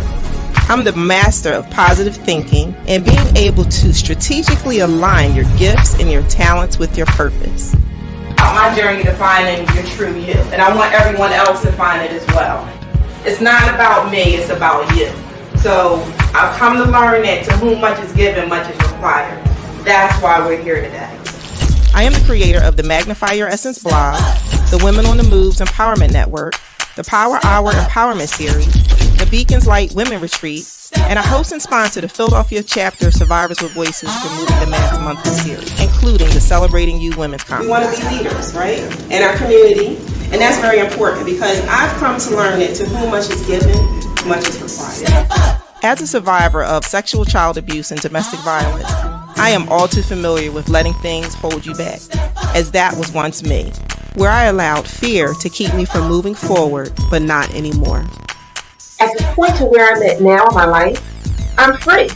And I want to help as many people as I can because this is such a wonderful feeling. I want others to be free as well. So as long as you know that fear doesn't exist, then we're holding you back, right?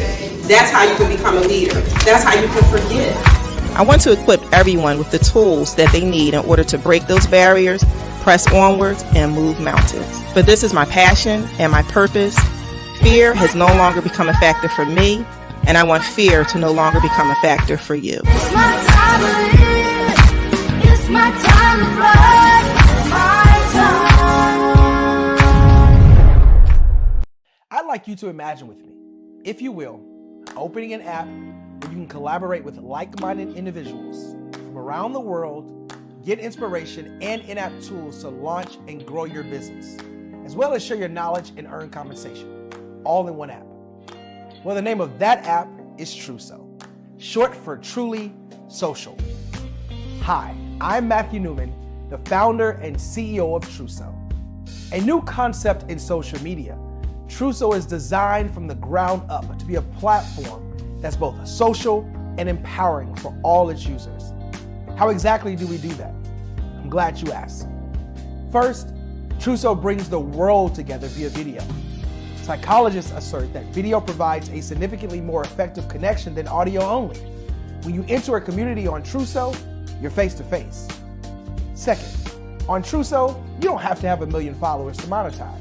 Our business model allows all hosts and moderators to monetize, no matter the size of your following, by 1, producing fee-based content, and 2, inviting others to join the platform as subscribers. Even more, Truso has an in-app resource library with over 100 free resources, forms, and documents to help you build your brand and grow your business. Third, Truso is inclusive. The deaf and hard of hearing communities make up 360 million people worldwide. Unlike audio-only apps, Truso embraces this community, providing a networking platform that allows them to participate via video and closed captioning. We even have a deaf and hard of hearing foundation in the works as well. Fourth, Truso is both social and safe. We refer to Truso as a virtual extension of the beauty shop, barbershop, and brainchild of the community. A place where there's laughter, along with wisdom, growth-oriented conversation, and genuine connections in a safe space. Truso even has proprietary security to ensure we maintain a safe environment for everyone. Where are we at now? Truso is live, y'all. We've launched in beta and we're acquiring users daily. We have an incredible development and marketing team, plus amazing celebrity influencers at the table, helping us spread the word around the globe, beginning within the African diaspora and beyond by creating a safe space for growth, connection, and collaboration. We're truly excited about Truso. We've created something special for which there is a global market. And we invite you to embark on this journey with us as a shareholder. The future for Truso is truly bright. Join us and let's go there together.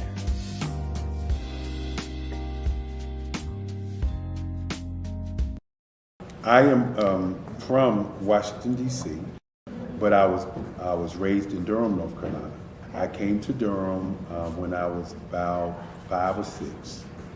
And then I travel back and forth to DC because it's where my people are from. One of the unique things about my family is my mother, she's also an artist. She does quilting, and she does a lot of artistic things. And then my son, he draws with both hands, his right hand and his left hand like I do. So that's kind of a family trait. And then my other son, he's a videographer, and my daughter, she works, she's a regional vice president for Sunglasses.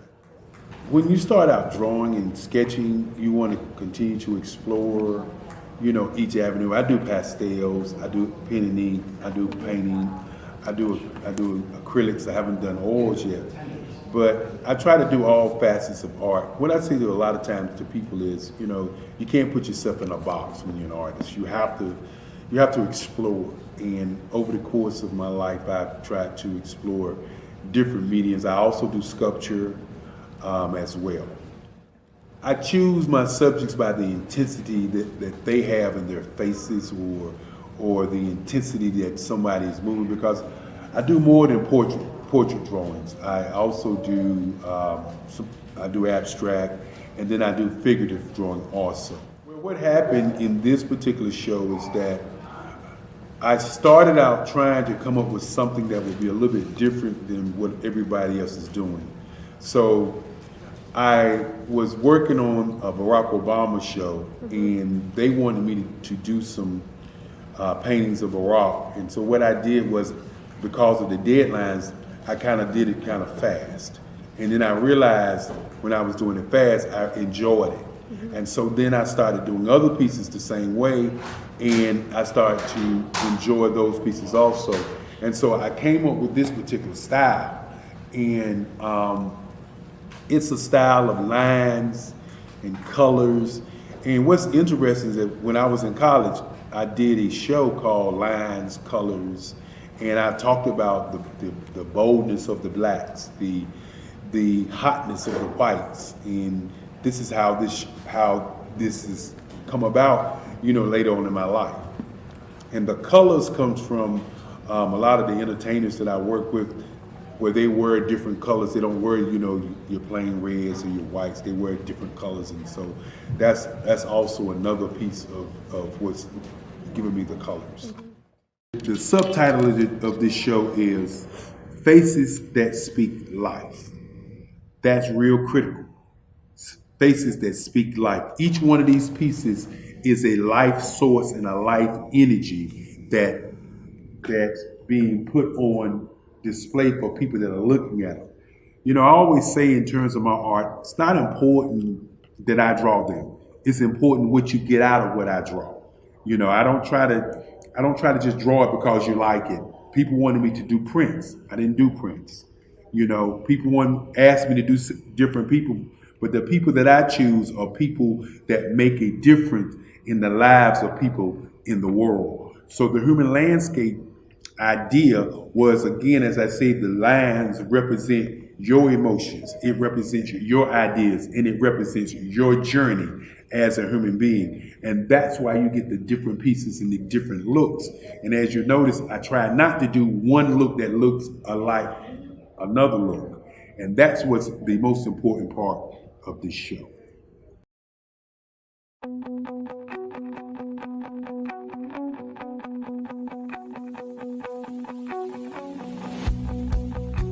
I am Black business. From the moment I wake until the time I sleep. Yes, I am Black business. I am Black business. Tell me, are you Black business? I am Black business. Do you support Black businesses? Listen, I support Black business because I am Black business. Black Business Expo, one of the largest business showcases in the history of Black business in the world. The world! Sign up today at www.blackbusinessexpousa.com or call 919-308-9090. I am Black business.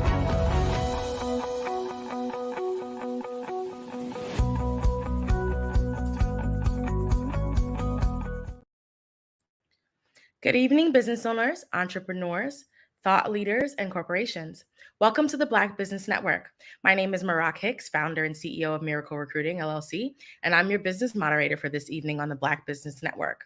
The Black Business Network is a 24-hour business network showcasing Black businesses, business owners, entrepreneurs, and thought leaders worldwide.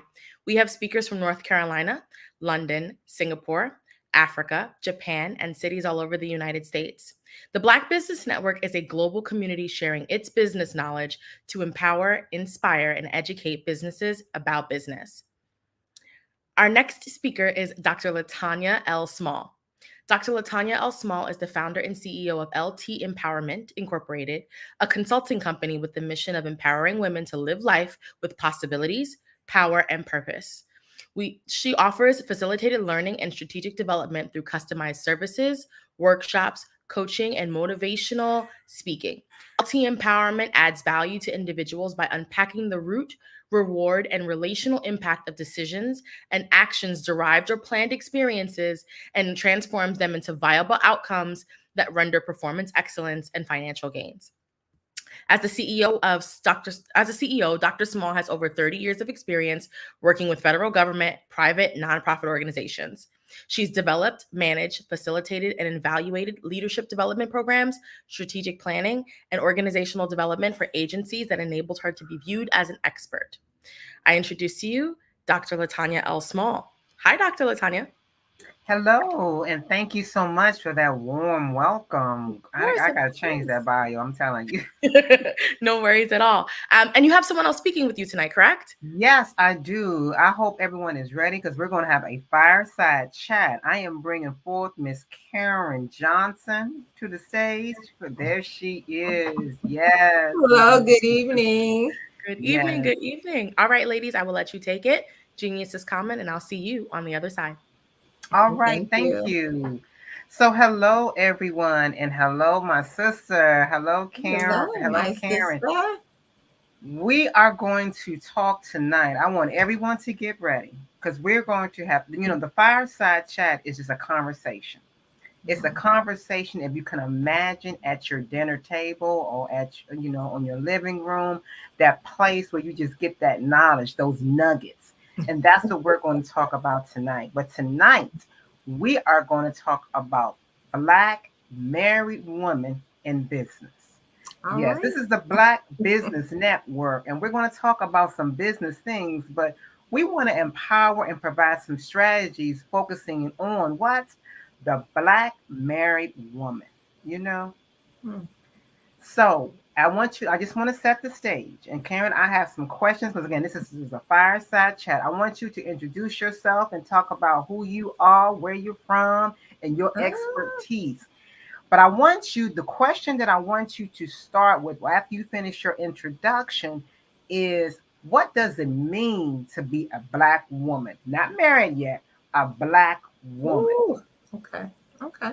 First of all, as I stated, I'm Karen Johnson. I am from Sugar Lock, Mississippi. Most people would think that's spelled sugar and lock, but no, it's not. It's spelled SHUQUALAK. I graduated from Noxubee County High School in Macon, Mississippi. I currently work for the United States Air Force at the Pentagon here in DC. I am a career broadener, so I am being broadened in areas of my 25 years of working for the Air Force that I have not worked. And the program is doing just what it is entailed to do, because I am learning things that I did not know in my previous 25 years of working for the Air Force. What I like to do, who I am. First, I'm a child of God. I believe in everything I do, I have to give him reference and praise. And secondly, I love people. I love helping people. Anytime I can mentor people, motivate people, as my sister, empower people, then I like to do it. And that's who Karen is. I think your first question you gave me is, what it's like to be a Black woman? Woo, we don't think we have time for all of that. I'm going to put back the head to get ready for this answer. I'm like, I don't think we have enough time in the evening for me to just elaborate on what it takes to be a Black woman. But I'm gonna start with me. So as you look in your cameras tonight, it takes a whole lot to be this, all of this right here. And when I say a whole lot, from the time I wake up in the morning to the time I go to bed at night, I have to know that I am a Black woman. So first of all, I think it starts with knowing who you are, and that's knowing you. Some may say, hey, you know, when you go to an interview, they say, hey, what's your weaknesses and what's your strength? But I like to say as knowing yourself. So I'm Black and I am a woman. There are things I like. There are things that I do not like. But first and foremost, I realize that I am a Black woman, which means to me, I can't say what you may say, but that means to me that I got to kind of do a little bit more because I am a Black woman. So I just like to end it with there saying, first of all, being a Black woman is knowing who you are. Love it. Love it. And I concur with that. I think that is so important that we do know who we are. That's one of my pet peeves in terms of knowing yourself and knowing who you are. And you spoke on, you know, you talked about that and knowing who you are. I've heard in terms of some of the myths with, now it's not a myth, but sometimes as a Black woman, what does it mean to me? Sometimes you hear the word, you've got to be strong.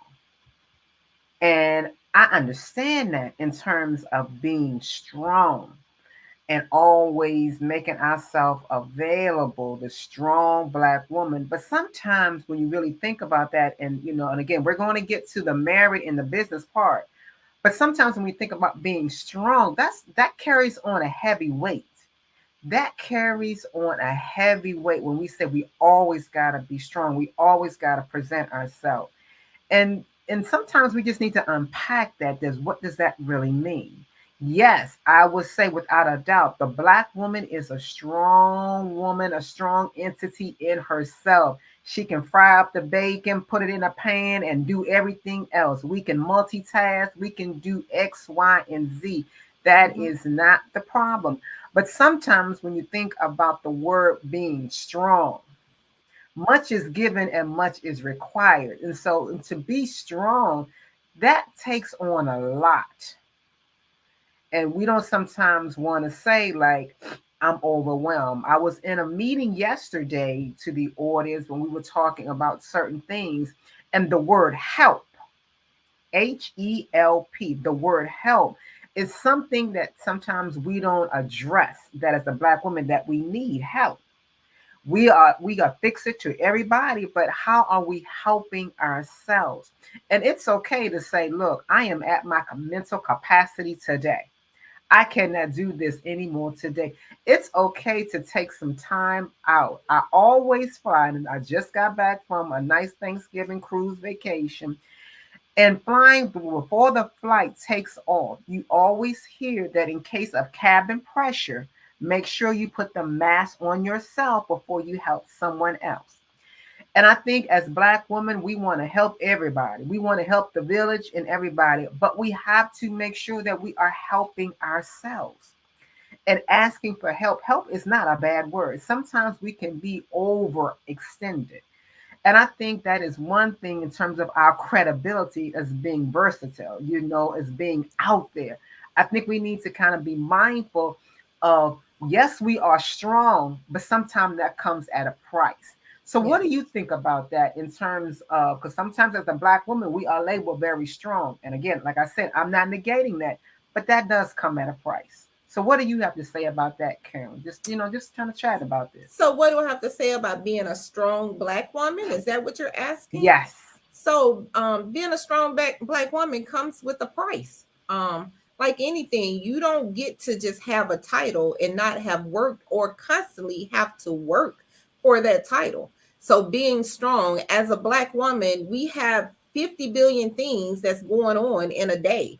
And to be successful, I like to add successful on that. So to be a successful Black woman, it takes dedication. It takes resources, it takes a network, and it takes motivation, because doing 50 billion things at one time, that's work. That is work. Anything worth having takes work. So we can be, as you said, in the kitchen, frying the bacon, folding clothes, writing a paper, helping with homework, getting baths done, and we succeed at it all. So being a strong Black woman requires dedication. There's no time to be complaining. There is no time to be whining. You just got to get it done. And that's what we do. That's what we do. So we've talked a little bit about, again, we talked about what is Black. Again, for tonight, we're talking about Black married women in business. So now I want to incorporate the part of being married. Because, as a Black woman, we do a lot of things. We multitask, and we don't really know how not to multitask. I don't know a Black woman out here that doesn't have a main job, a side hustle, and doing everything, But as a married woman, how does that show up? How does that show up in marriage? Marriage was the first institution, since we're both women of faith. Marriage was the first institution before, there was the church. It was marriage. And so how does, being a Black married woman, and I'm saying, and I'm going to use as the parameters, the context in today's society, because today's society, being married is different from what our foreparents and our parents were dealing with. So speak on being a Black married woman. And then we're going to jump, and I'm going to talk about a little singleness and married. But speak on that, about being a Black married woman. Being a Black married woman, what can I say? When I think of married, I think of making anything right and righteous in everything daily, because marriage is a daily effort. When you get married, you should die to self daily. And to be Black married woman, it requires some dedication. It requires letting some things and some people go. And then to be doing the 50 things at the same time, it's just work. So when I say right and righteous, you got to know what's the right thing to do.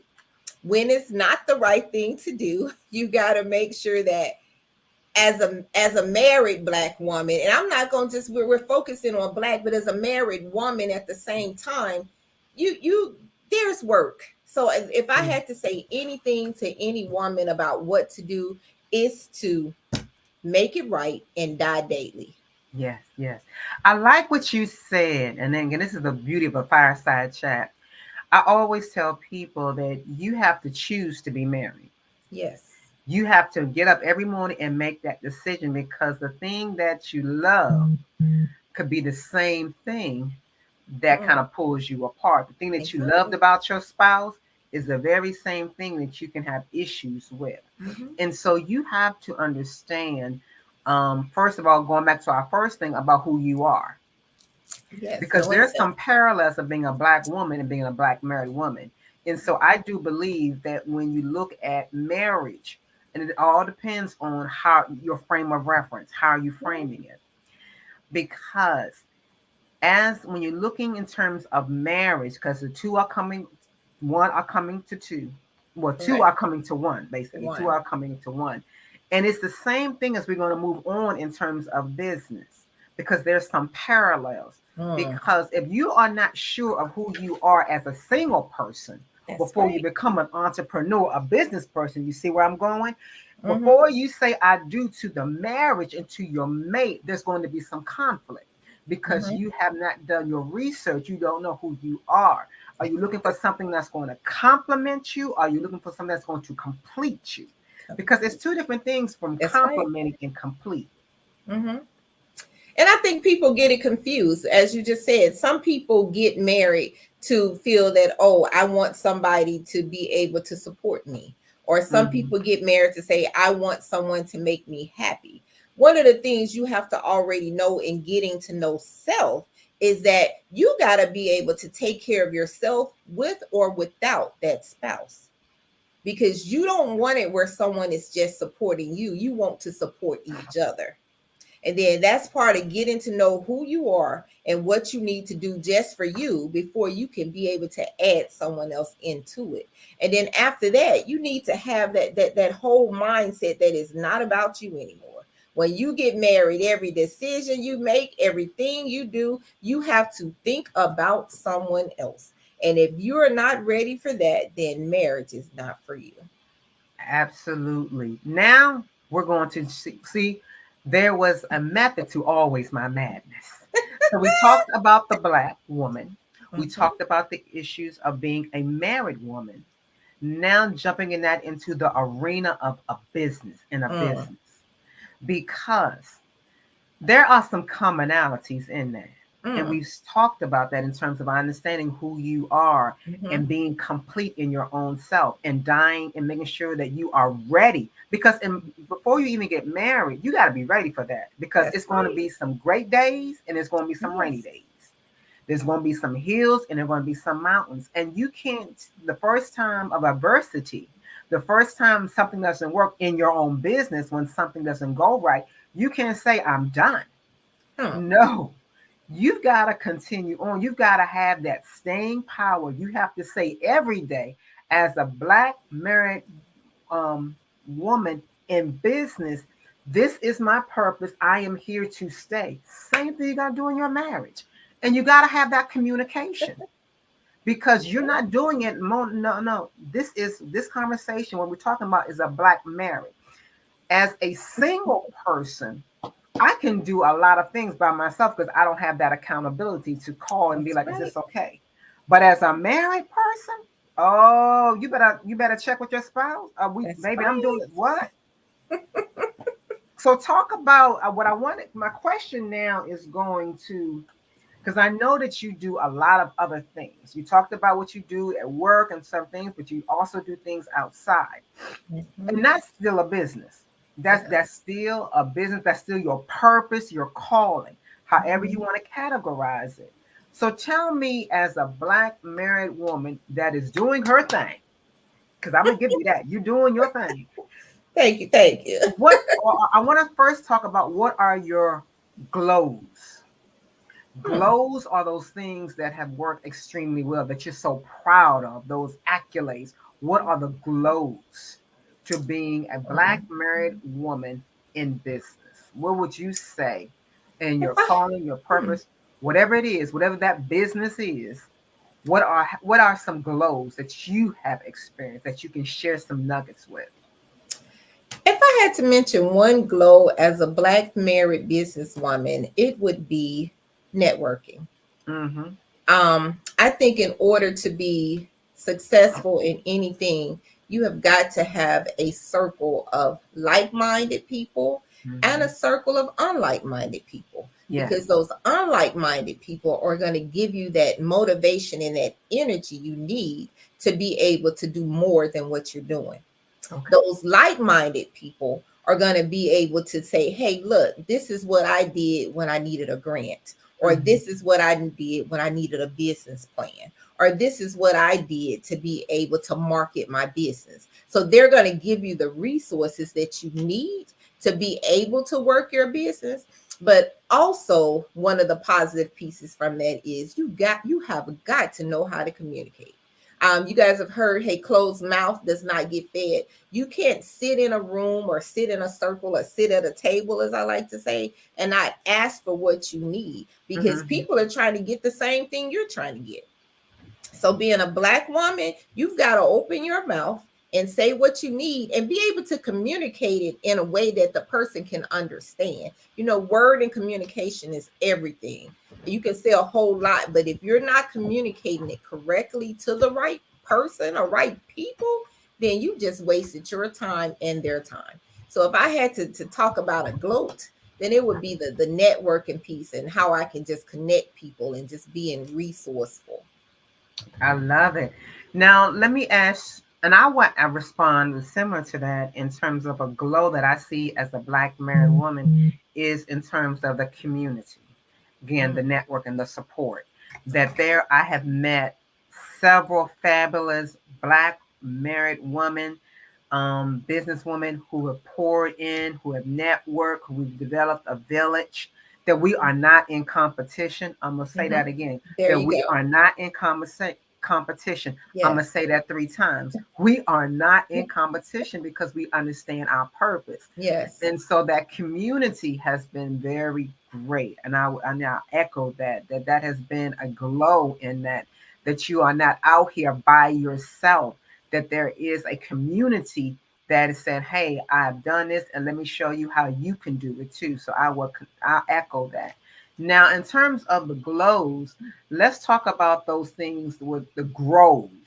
And the grows are those challenges that we see, like we still, in this field, this is a struggle. So what things are we still growing in as Black married women trying to do our business?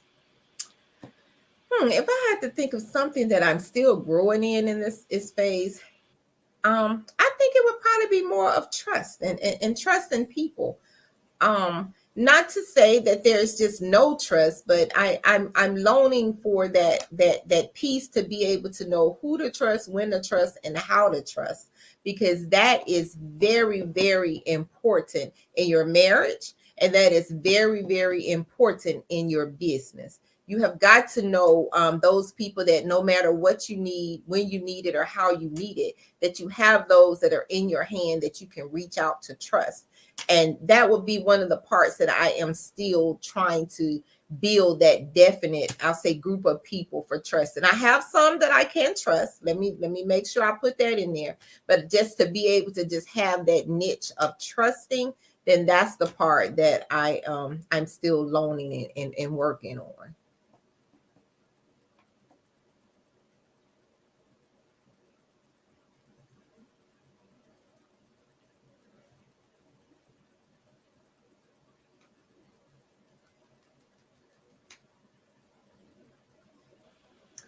Wow, you said a lot there. One of the things in looking at growing, the grows that I see for Black women in business, one thing I will go to is the same thing that I said in marriage, the same thing that you love will be your same challenge. When we talk about the community and the support and the network, I still see that although that's a plus, sometimes we don't use that and leverage that to our advantage. Exactly. And I still see that there are certain things that we need to still grow in and build that community. For example, once you are assured of your purpose and your business, and this is what God has sent for you, I am not in competition with anybody else. There is enough, because you do empowerment, you do coaching, you do women's retreats and everything, and the same thing that I do. But there is enough room in the kingdom. There's enough room out there that we can both be successful. But sometimes I feel like we don't understand that. And when I have some resources, or when I know there's a great opportunity, I feel like I'm in competition with Miss Karen Johnson, so I'm not going to share that. I'm going to hold that. So I feel that I can move up. And I do believe that the person who wins, and I've said it before, the person who wins in life and in business is the person who gives. That's right. And I see that as, again, an area of growing that we need to make sure that we are doing, making sure that we allow others to build our community and don't keep things so close hold. This is not Wakanda. This is not Wakanda.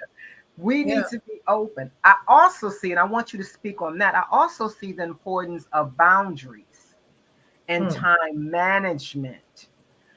What do you think about that in terms of businesses, as we're working businesses, especially being, again, we're talking about married women in businesses. How do you build those boundaries? Because you got family, you got husbands, you got a community, you got community obligations. How do you work that in the business of being a Black married woman? You have got to know the word no.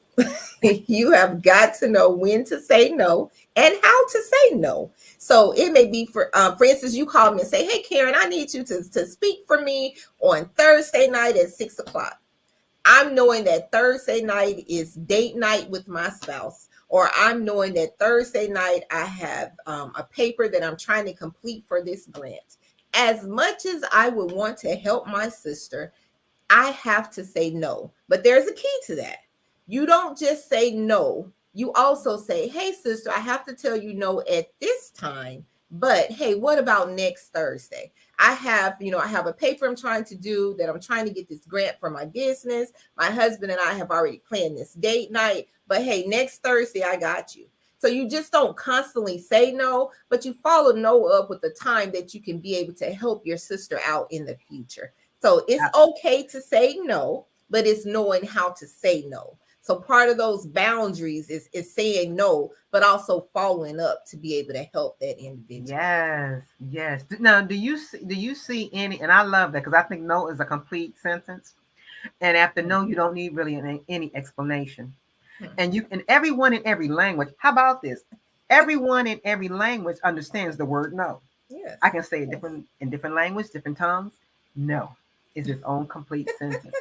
What would you also say for women? Again, we're trying to give tidbits and nuggets for the community out there, particularly our Black married women who want to start their business and they may have some struggles.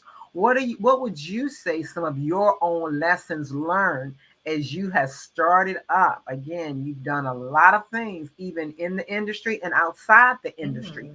What has been your lessons learned that we can deposit into others? Find someone that already has a successful business that you're wanting to obtain. So if you're wanting to be a caterer, if you're wanting to open your coaching business, if you're wanting to do clothing, whatever it is that you're wanting to do, find that successful person that's already doing it and make sure you guys have some similarity. So if you're married, you don't want to find a single person that's doing that business. You want to find a married, preferably the Black person, that's doing it in an area where you're wanting to do that business, because they're going to be able to share resources, share do's and don'ts with you. You can't go to someone that has a business in a different area. They can share some resources with you, but to find someone in the same area where you're trying to plant your business is a great resource. At the same time, get a coach. Have someone to be able to show you how to make your money, how to save your money, how to market your money. You need all of that, because none of us, and I say it again, none of us, and I told you people learn better in threes, so none of us know it all. We all know something better than the other, or we've all experienced something that we can be able to help someone. So I don't care how you know how to make money, save money. If you haven't done it, specialize in it, you need some help. So get a coach to be able to help you with those aspects of your business. I love that. I love that, because I believe in that. And even Oprah, when I think someone was interviewing Oprah, and when they were at their moments off camera, Oprah asked the person, so how many coaches do you have? It's not that did you have a coach, but how many? Yes. Because anything that's important to me, I have an advisor, a coach, a mentor that can provide guidance. And I would say that is, for me, that has been one of the strongest things that I would encourage. One of the lessons that I have learned is to, find someone who can know your strengths, know what you're excellent in, and know what things that I don't have to be a jack of all trades. I just need to know enough to be dangerous and know who I can trust to help me out. And that's when we talk about, for the Black married woman, sometimes, again, going to that Kate, superwoman, or we got it all, we can do everything. No. That's where, I always talk about, that's where that circle comes into that. You got to know your circle, and you need to have a combination of people in your circle to be able to help you, because you may be superwoman. We are we are that. We're that. However, superwoman needs some help sometimes. Absolutely. So you need to have it in there. One of the other pieces I'll say with starting your business or being a married Black businesswoman is to be flexible. Sometimes we can be our worst critic. Sometimes we can be the hardest on ourselves or whatever. But you got to know that, hey, look, you make mistakes. but you don't let the mistake make you. Count it a learning experience. And then once you learn from it, help someone else to know, because you're not the only one who's made that mistake. You won't be the only one who's going to make a mistake, but be able to learn from it and then help someone else. So flexibility can go a long way. You may start out wanting to be a coach for finances, and then in that process you realize, oh, I really can't do the finance piece, but I can be a resourceful person to connect them to other people. So once again, it goes back to knowing yourself. So start with knowing yourself before you get married, and then you're adding on to it, and then you do that business, and success, I see it in the future. And I love that. I love that. And I, also in going back to being a Black married woman in business, making sure that you tell your spouse your intentions. Yes.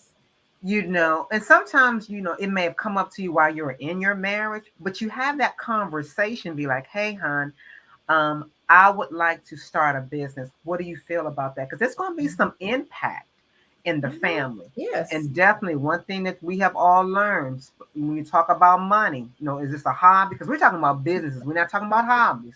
We're talking about things that's making you money, that's whether it's a nonprofit or something like that, that's external. That can be traced through IRS. That's what I'm talking about. I'm talking about businesses. And so you want to make sure that you have talked to your spouse about that, so there won't be any commingling of roles and responsibilities. And it's okay to have the family on, like the family plan with your cell phones. It's okay to have, have your family. But sometimes, let's be honest, you might have to fire your family. Because they might not be helping in support of where your vision for your business is going. So definitely have those conversations so that when you start up, everything is clear. Yes. Everything is clear. That goes back to when I mentioned communication. So that communication piece, after you've gotten to know yourself, and then now you're married, you have got to communicate. You cannot assume that your partner, your spouse knows what you're doing, when you're going to do it, and how you're going to do it. You got to communicate. So if you know that, hey, I am starting this mechanic business, if you know that I'm starting this coaching business, then your spouse should know that as well, because two heads is better than one. And you don't know what that strength is that the other has unless you learn to communicate that, and then you find out. You may be good at putting that plan on paper, but the spouse may be better in carrying that plan out. So that's how you work together to build together. It's all biblical. It's all in there. I got to put that piece in there. Yes. And so you have got to communicate that to each other. And then don't be afraid. My nephew said all the time, he's a business owner, and he says, scared money don't make money. So you can't be scared to put money into something that you're learning to get, or you wanting to get money out of it, because it's a process. So you sow a seed, and then you wait and watch it grow. But you can't be afraid. Fear and blessings, they don't go together. No. So you just got to be able to communicate with your spouse, work together, make it happen. I love it. I love it. I came up in terms of some lessons that I have learned, and I'm going to use the acronym PURSE, because as Black women, we know about the purses, right? We got our purses. Some of us are purse, fetish, that we, love different types of purses. That's me. But the PURSE, PURSE, stands for, the P is for purpose, in which we've said over and over. Understanding your purpose, your why. Why are you here? What is the business that you're trying to do? What is your calling? You see, the business is, I look at the business as my passion. That's my calling.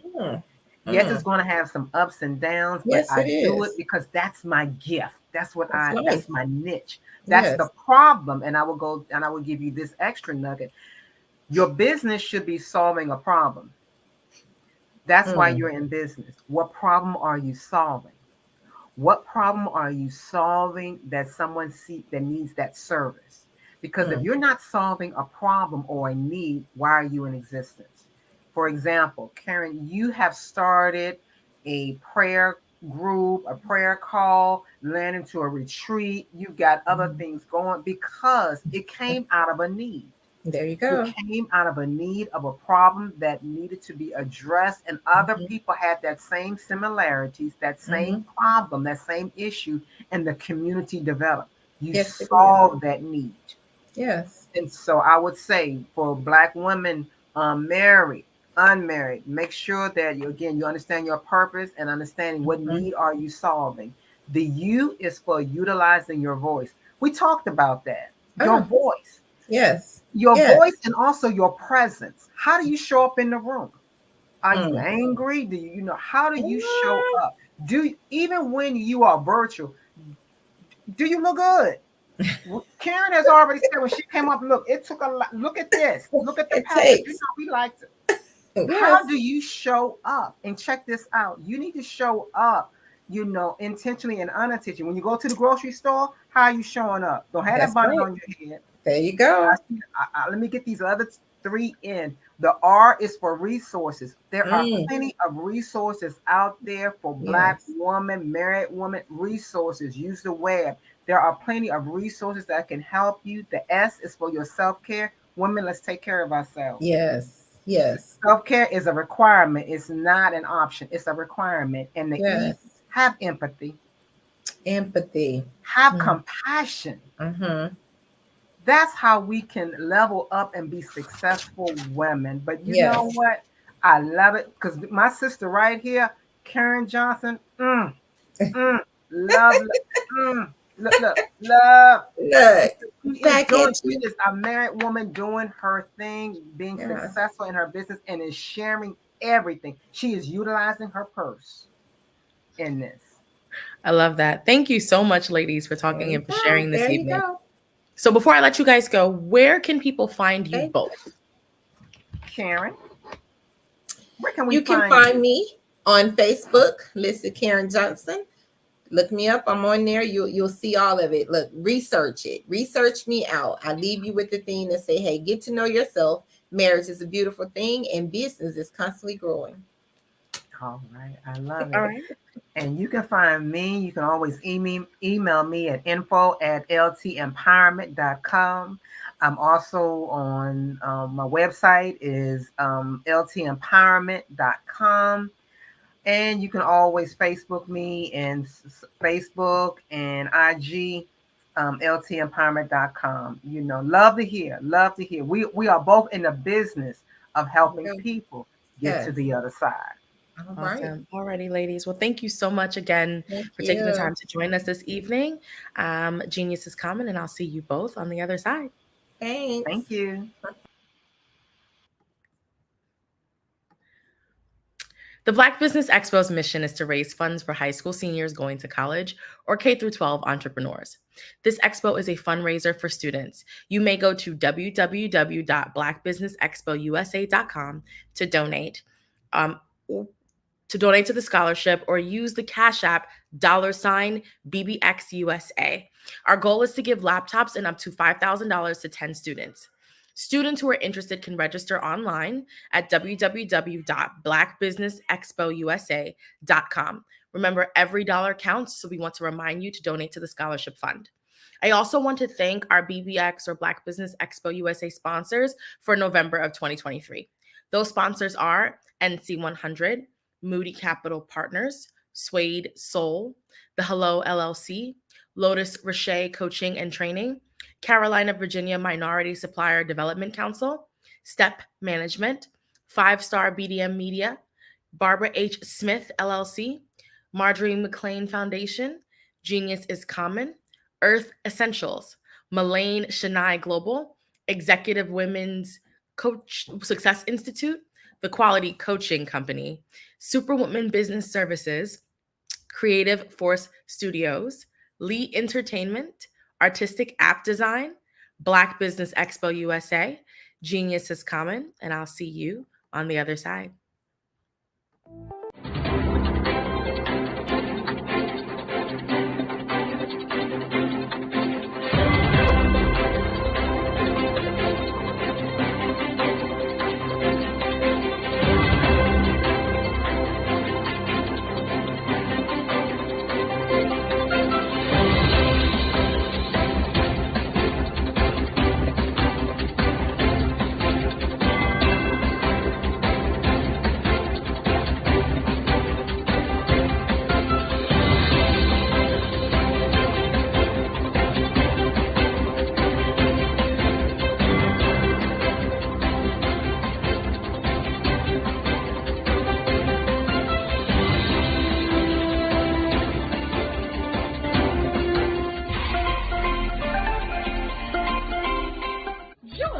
Dr. Eric Kelly III and a host of phenomenal speakers from all around the globe for this 7-day virtual event that you don't want to miss. The mission of the Black Business Expo is to raise scholarship money from kids all the way from high school all the way from college. The Black Business Olympics is one of the largest Black business showcases in the world. It is an opportunity for businesses and companies to showcase their businesses globally. We are going to be giving away laptops up to $5,000 away to students.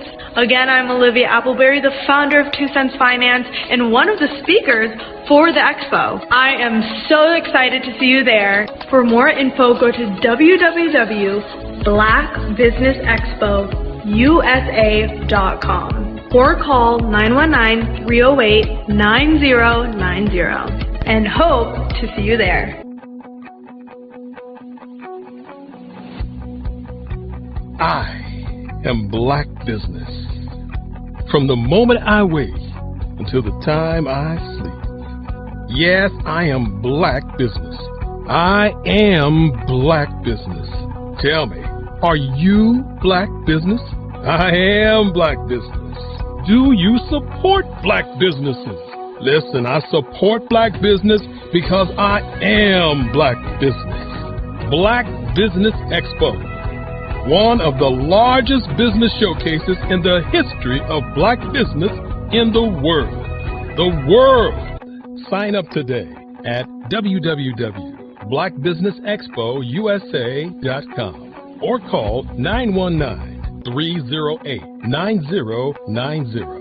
I am Black business. I am Black business. From the moment I wake until the time I sleep, I am Black business. I am Black business. Are you Black business? I am Black business. Do you support Black businesses? I support Black business because I am Black business. Black Business Expo, one of the largest business showcases in the history of Black America in North Carolina. Join Dr. Eric Kelly III and a host of phenomenal speakers from all around the globe for this 7-day virtual event that you don't want to miss. The mission of the Black Business Expo is to raise scholarship money from kids all the way from high school all the way from college. The Black Business Olympics is one of the largest Black business showcases in the world. It is an opportunity for businesses and companies to showcase their businesses globally. We are going to be giving away laptops up to $5,000 away to students. Again, I'm Olivia Appleberry, the founder of 2 Cents Finance and one of the speakers for the expo. I am so excited to see you there. For more info, go to www.blackbusinessexpousa.com or call 919-308-9090 and hope to see you there. I am Black business. From the moment I wake until the time I sleep. Yes, I am Black business. I am Black business. Tell me, are you Black business? I am Black business. Do you support Black businesses? Listen, I support Black business because I am Black business. Black Business Expo, one of the largest business showcases in the history of Black business in the world.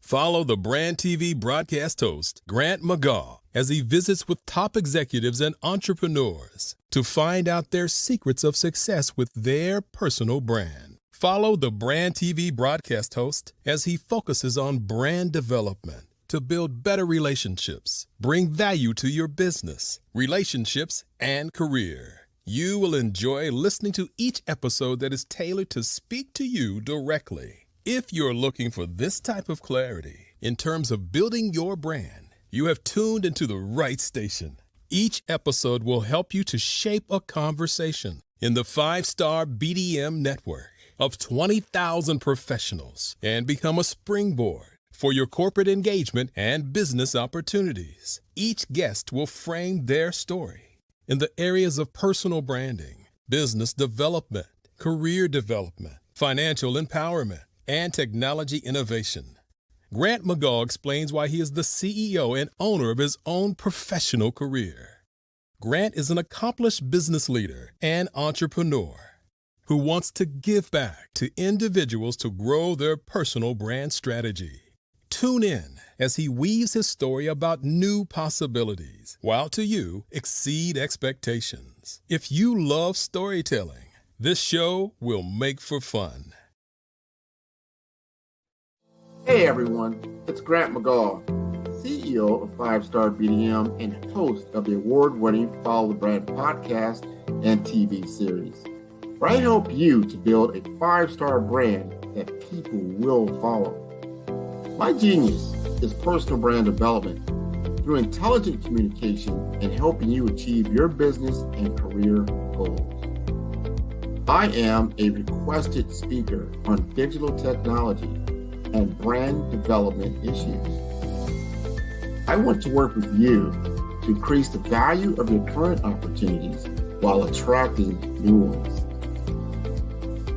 Every one of you is unique, and we all share challenges that can be addressed through smart branding. As a super connector, I work with you as an executive coach to guide you along the complicated business and career development road, providing the enhancement tools and information you need to succeed. Together, I will help you succeed in today's challenging business climate. I will evaluate and measure your progress. Best of all, I am right alongside you every step of the way. Build the brand called you. Genius is coming.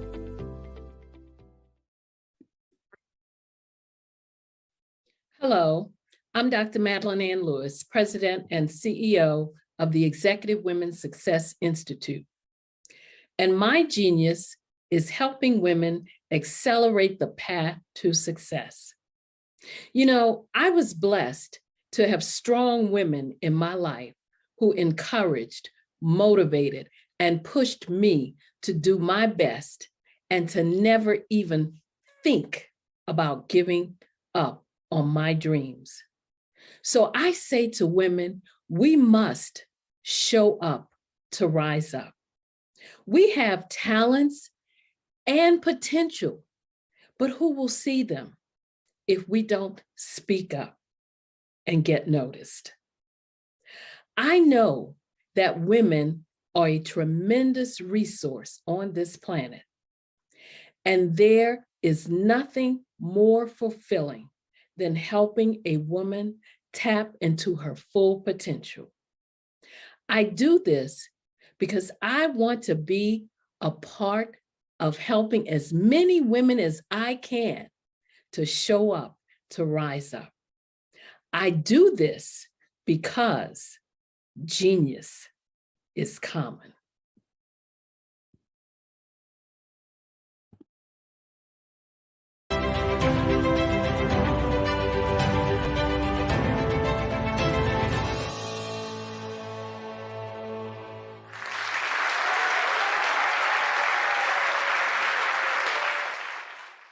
You see the career opportunity.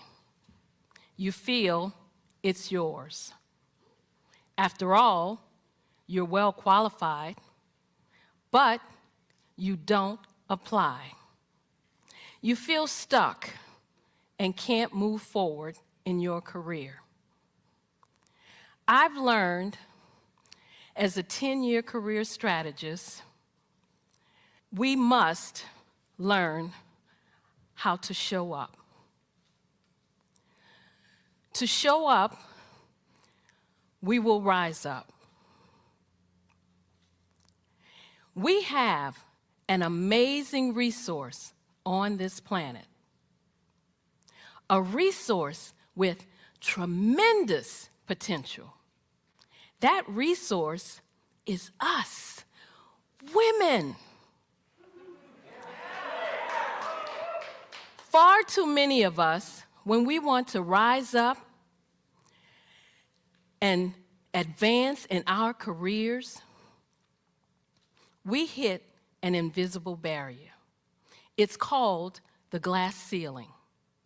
And when we do make it through the glass ceiling, chances are we're more closely scrutinized than men.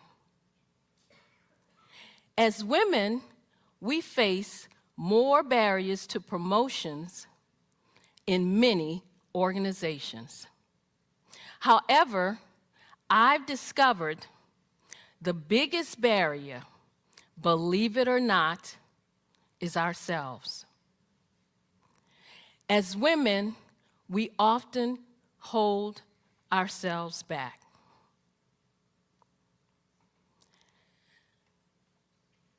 We are not rising up and tapping into our full potential for 3 reasons. The first is a lack of confidence in our abilities. As women, we hold ourselves back when we make career decisions based on what-ifs. We listen to that little voice in our heads that says, what if I'm not good enough? What if I don't have what it takes? What if I fail? An article in the Harvard Business Review says, men will apply for a position when they meet only 60% of the requirements. Good for them. But what do? We will only apply if we feel we can meet 100% of the requirements. Instead of moving forward with confidence, we hold back. We let fear and doubt take over, even though we know we're well qualified. And the second reason is a lack of assertiveness. We have talents and potential, but who will see them if we don't speak up and get noticed? When we join a meeting, we often sit in the back or to the side. When we could assert ourselves, we don't. We shrink back. We let others interrupt us or say nothing when other people take our ideas. When we do speak up, we express ourselves with uncertainty, saying things such as, I'm not sure if this is relevant. I don't know if this is helpful. This may not be a good idea, but when you and I use words and phrases like these, we undermine our credibility. And the third reason, we don't build a support network. My friend, Kim, applied for a position. Her female supervisor felt she was more than qualified. But the supervisor would not give Kim a recommendation. The supervisor felt it would look too much like favoritism. To me, this just looked like one woman who would not reach back and help another woman. If we want to rise up, we must learn to support each other. We need to show up to rise up. Showing up means taking responsibility for your own career path. It was 2005, and I had a comfortable job as an analyst working for the US government, but I wanted more. A supervisor's position opened up, and I submitted my application. I tried to find out as much as I could about who was applying, what were my chances. I discovered that 2 men were applying for the same position. I also discovered that neither of these men had the qualifications that I had. But I was optimistic because one of the women on the interview panel told me that she would support me. So I walked into that interview room well prepared. I answered all their questions. I aced that interview. 3 days later, I was told I wasn't selected.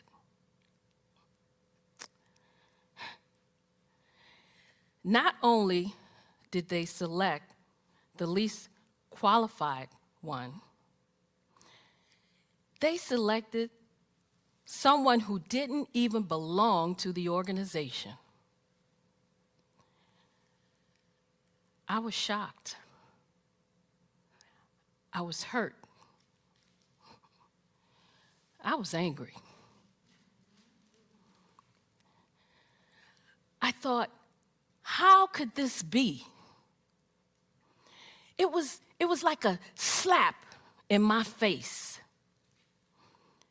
I deserved that job. I thought, maybe I should just look for a job somewhere else. But I was in an exercise class, and it hit me. I'm not a quitter. I have never given up. I deserve this job. I'm good at what I do. At that moment, I realized that if I wanted to rise up, I needed to show up. We need to show up to rise up. Showing up means taking responsibility for your own career path. And then it happened. The man they hired quit. And the manager asked me, the more qualified one, to step into that position. I did. I showed up and I rose up in my career. Having worked with hundreds of women over the years, I know there are 3 steps we need to take to show up. The first is to build confidence. The second is to be assertive. The third is to build a support network. When we follow this 3-step process, we will show up to rise up.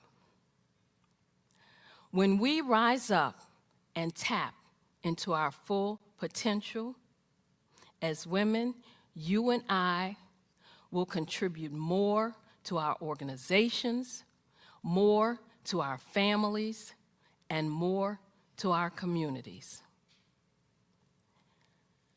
When we show up to rise up, everyone wins.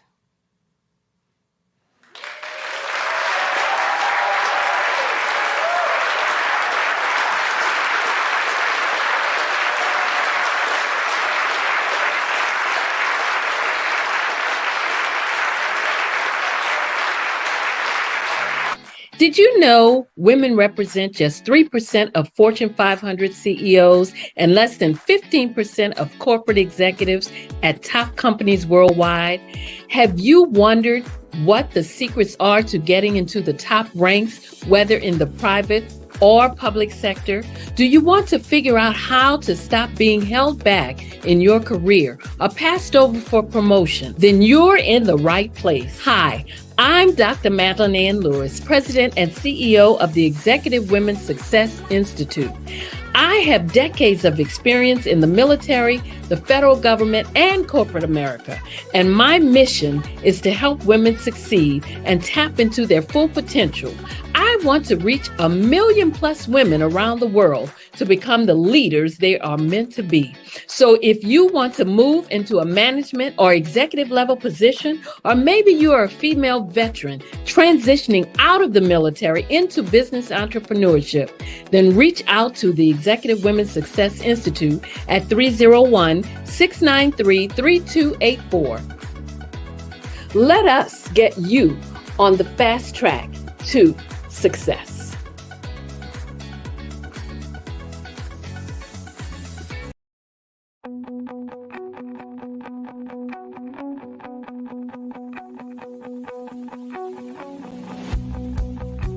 I am Black business. From the moment I wake until the time I sleep. Yes, I am Black business. I am Black business. Tell me, are you Black business? I am Black business. Do you support Black businesses? Listen, I support Black business because I am Black business. Black Business Expo, one of the largest business showcases in the history of Black business in the world. The world! Sign up today at www.blackbusinessexpousa.com or call 919-308-9090. I am Black business.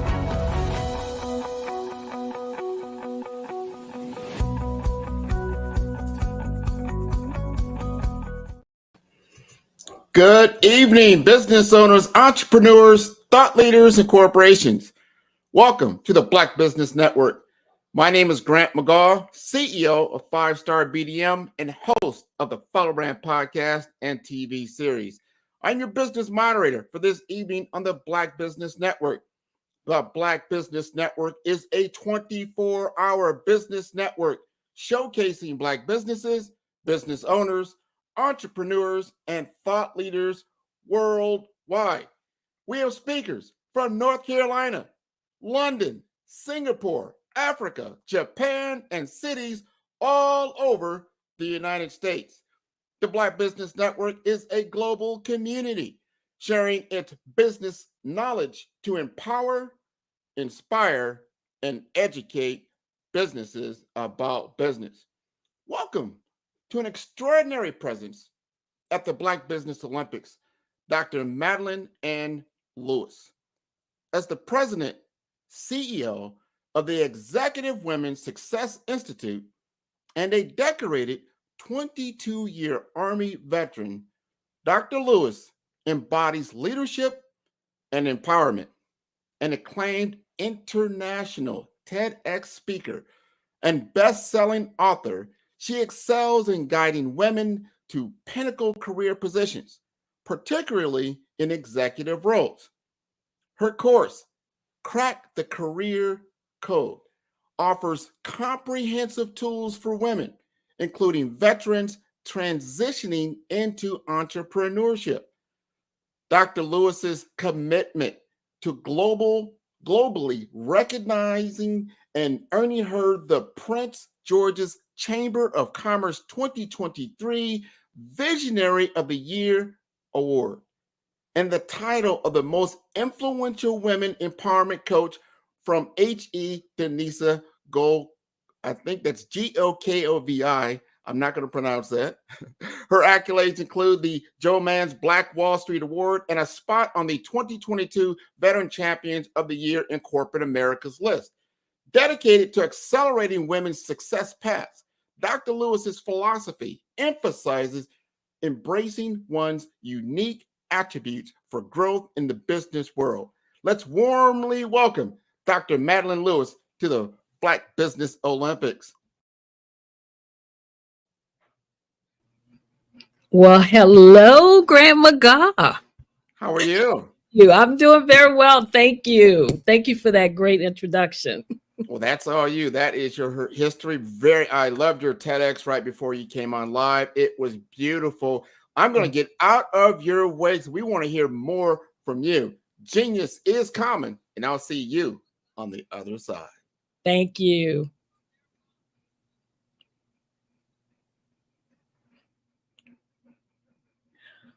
Well, wow. I tell you what, all I can say is here we are again, another month. And we are just 1 month away from the end of the year. Now, you know, this is a major accomplishment and definitely something to be proud of and something to be proud that you are a part of, which is what I am. I am proud to be a part of the Black Business Olympics.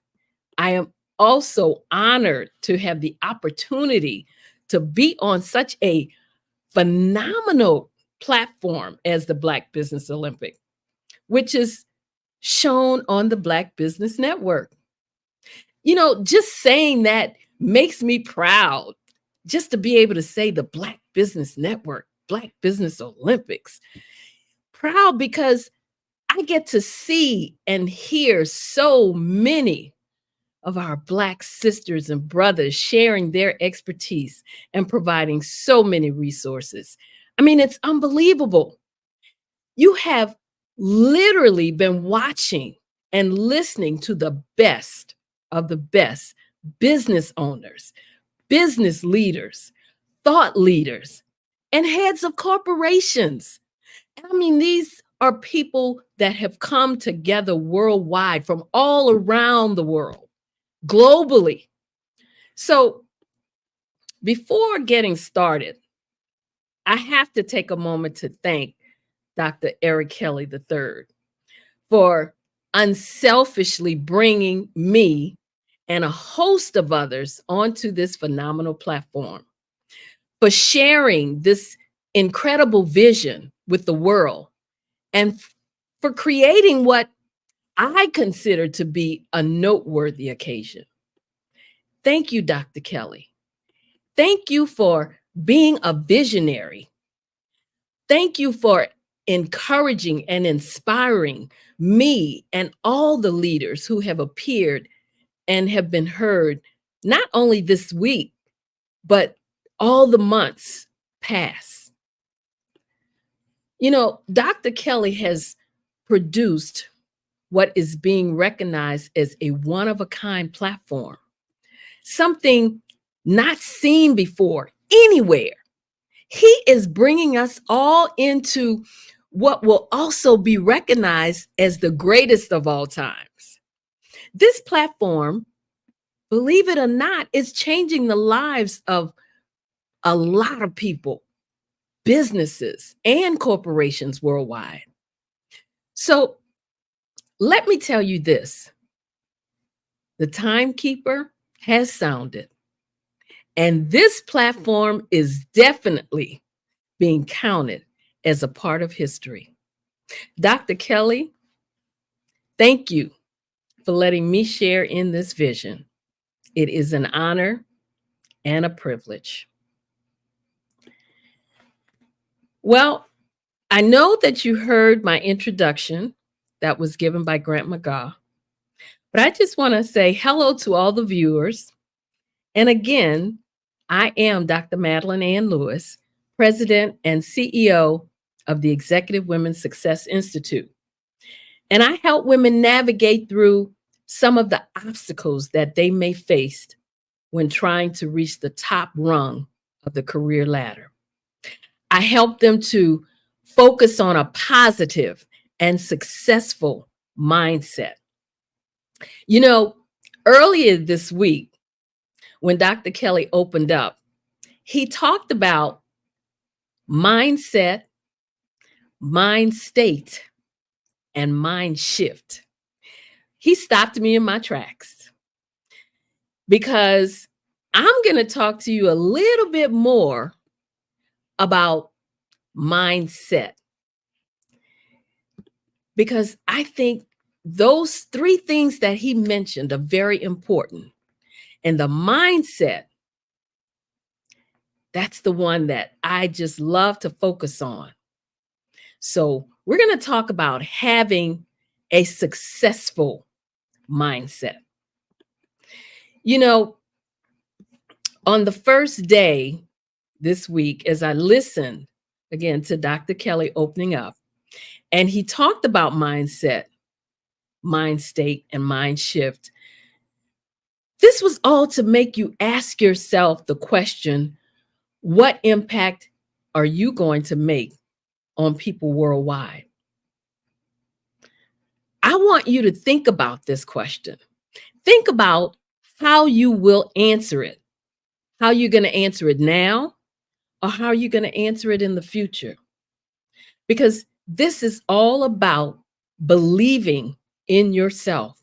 And believing in yourself is the cornerstone of any remarkable transformation. Success is not just about acquiring skills and knowledge. It's about embracing your worthiness and truly believing you deserve the successes you envision. Change starts from within. And I believe that's what Dr. Kelly was telling you when he talked about those three things: the mindset, the mind state, and the mind shift. You can do what all these individuals who have been on this platform this week, what they've done. Maybe not exactly what they did, or maybe not how they did it, but you can do what you set out to do if you believe in yourself. Mindset.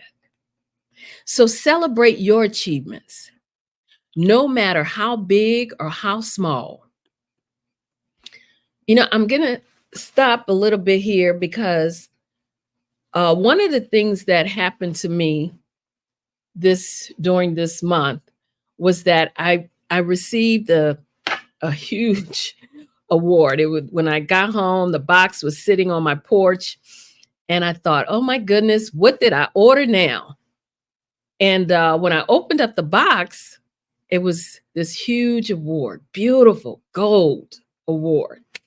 And it was from H.E.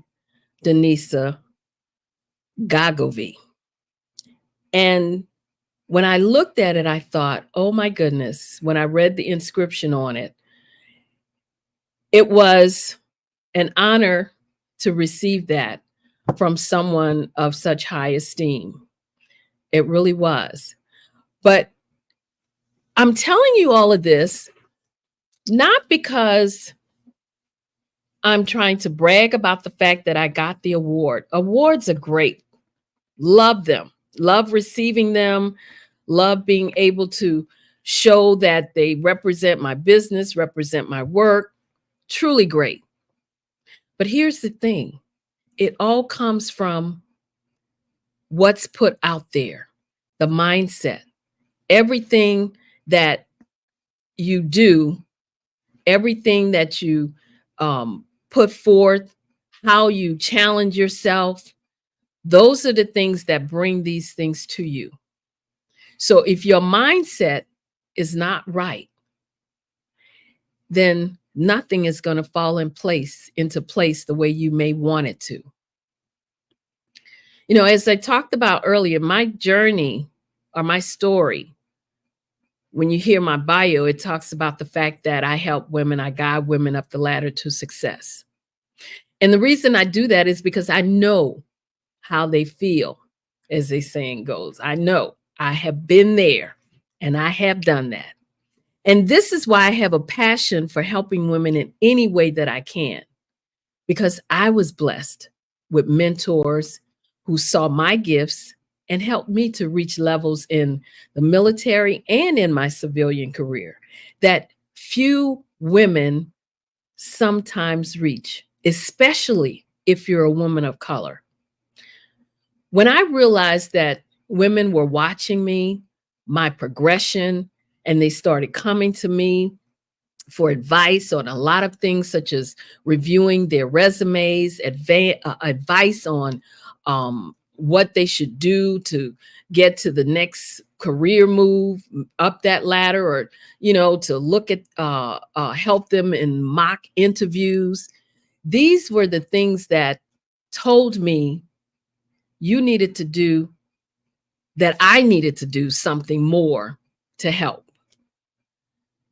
And that's why I work with women so passionately.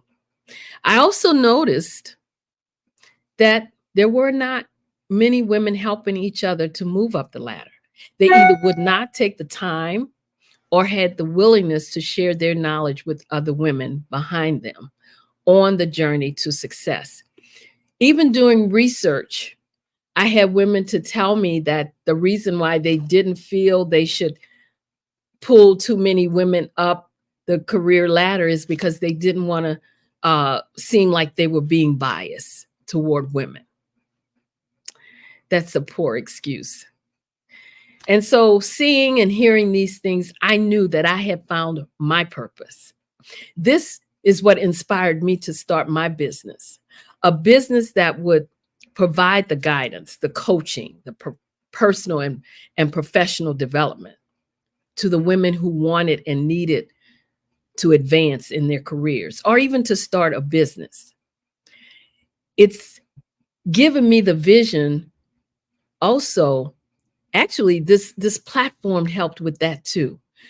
Gave me the vision to start the Show Up to Rise Up Women's Network, where women can get the resources they need to move forward and succeed. When you're on a platform such as this, the Black Business Olympics, the Black Business Network, where you see all these individuals coming forth and just pouring out, pouring in to others with their expertise, their talents, their gifts, then it makes you want to do the same thing. So if you're sitting out there in the audience and you're listening to them and you're saying to yourself, oh, it was probably easy for them. No, it wasn't always easy. Being on this platform has been an inspiration. Just think, if you were listening in this week, so far, you would have gotten information on grants. You would have gotten information on going from being an employee to a CEO. Do you know how to make that transition? You would have learned how to, or you would have gotten information on how to make the LinkedIn platform your resource to grow your business. Do you have a LinkedIn platform? Is it up to date? That was one of the things that the lady talked about who was talking about that. And I mean, the information she gave on that in the time that she was on this platform, even some of it I did not know. I was taking notes. So if you come before the Black Business Olympics to sit down to hear what these experts, these thought leaders, these business owners, these corporations are saying to you, and you don't have a pencil and a pad to take notes, you're losing out on some valuable information. I mean, this information was provided by individuals, again, who have been there, who have faced the obstacles, and who have made it, and now they want to share their success with you. You know, one of the reasons many people struggle to become successful is because they don't have a clear vision of what they want to accomplish. They may have a vague worldly view of the benefits they think they should gain, the usual, like the more money or a bigger house, a fancy car, but they have no idea what it will take or how they will achieve these things. Something that Dr. Kelly also said earlier in his opening this week when he was talking about the three things: the mindset, the mind state, and the mind shift. As you know, history offers us many examples of people and organizations that had quick success, and they made money in the short term, but they could not sustain that success.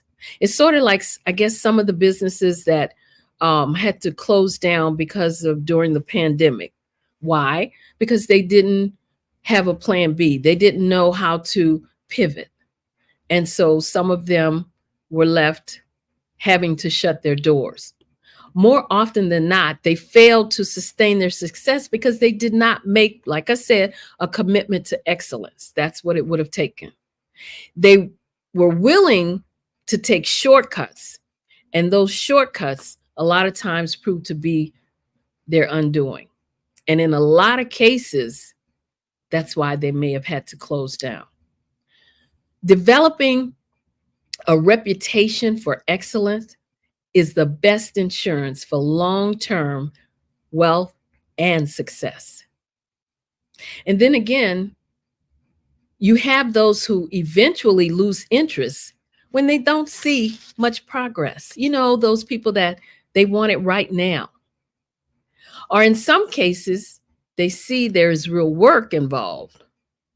So they don't want to do that. Don't have the patience, don't have the time. The problem may not be that they're incapable of reaching the level of success they desire, but rather that they do not have a clear enough vision of what they want to accomplish. Because a vision will help you to overcome obstacles in the way, and it helps you to hold on when times are tough. A vision that is well defined will help you to focus and create a purpose that becomes your measurement for your success. And if you were watching this week with all the information that you received, this would have been a perfect time for you to create that vision, put that idea maybe down on paper so that you could start to implement it. How you want to succeed may, or will, I should say, take a lot of implementation. You can't just sit and watch it. You can't just think that it's going to come by osmosis or it's going to fall from the sky. That's not what's going to happen. You're going to have to do something. You're going to have to take action. And a vision will make you ask yourself, where am I now and who do I want to be?